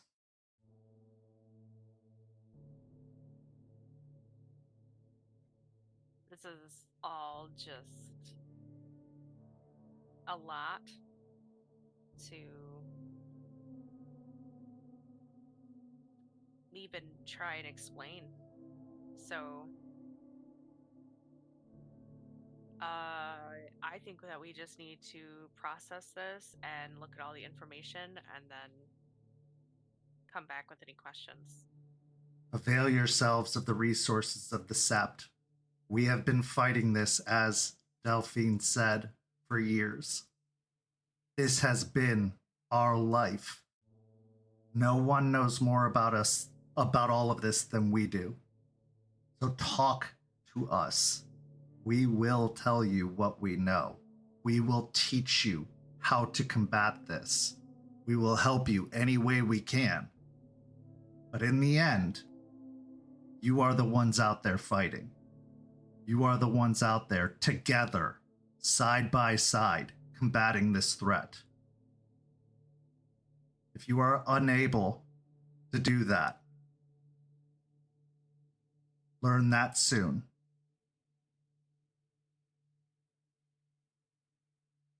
I believe you can.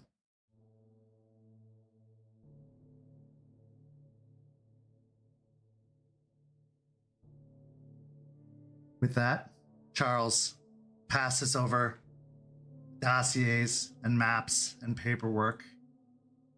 And with a new mission and a new level of respect from the elders of the Sept, the Hell Hounds prepare for the assignment that lays ahead of them. And this is where our story comes to a close. But not without one last scene. We find ourselves outside of the city of Tampa, out in the farmlands to the east. It is quiet as the sun sets on the horizon of the Gulf. A light breeze blows through the high grasses in the field. There are some cows grazing in the farmland. As one of the cows stops to bend down and chew on some grass, it suddenly sinks down into the ground.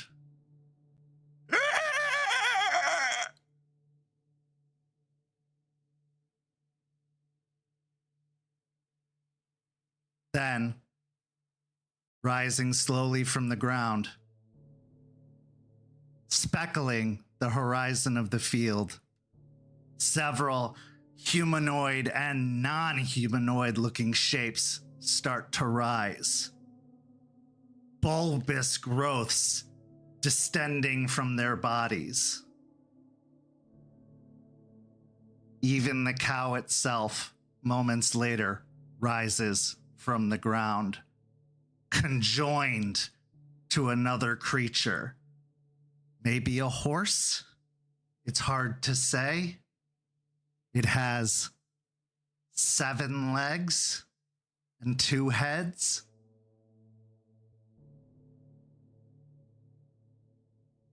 They slowly shuffle across the fields to a house in the distance, lights on in the windows.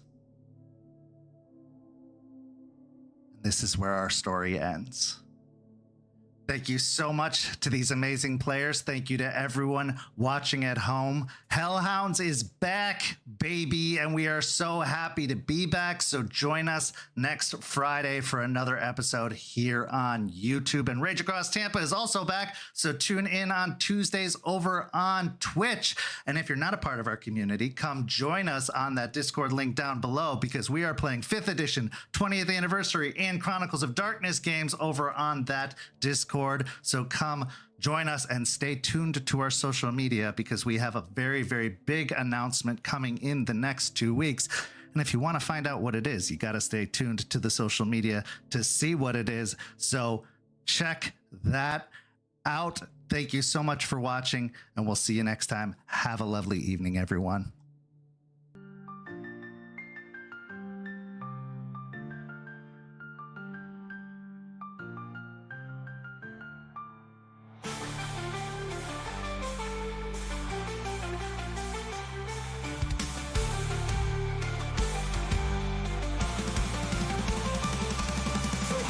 With the path, let the night be our guide. In battles of honor, we shall never hide.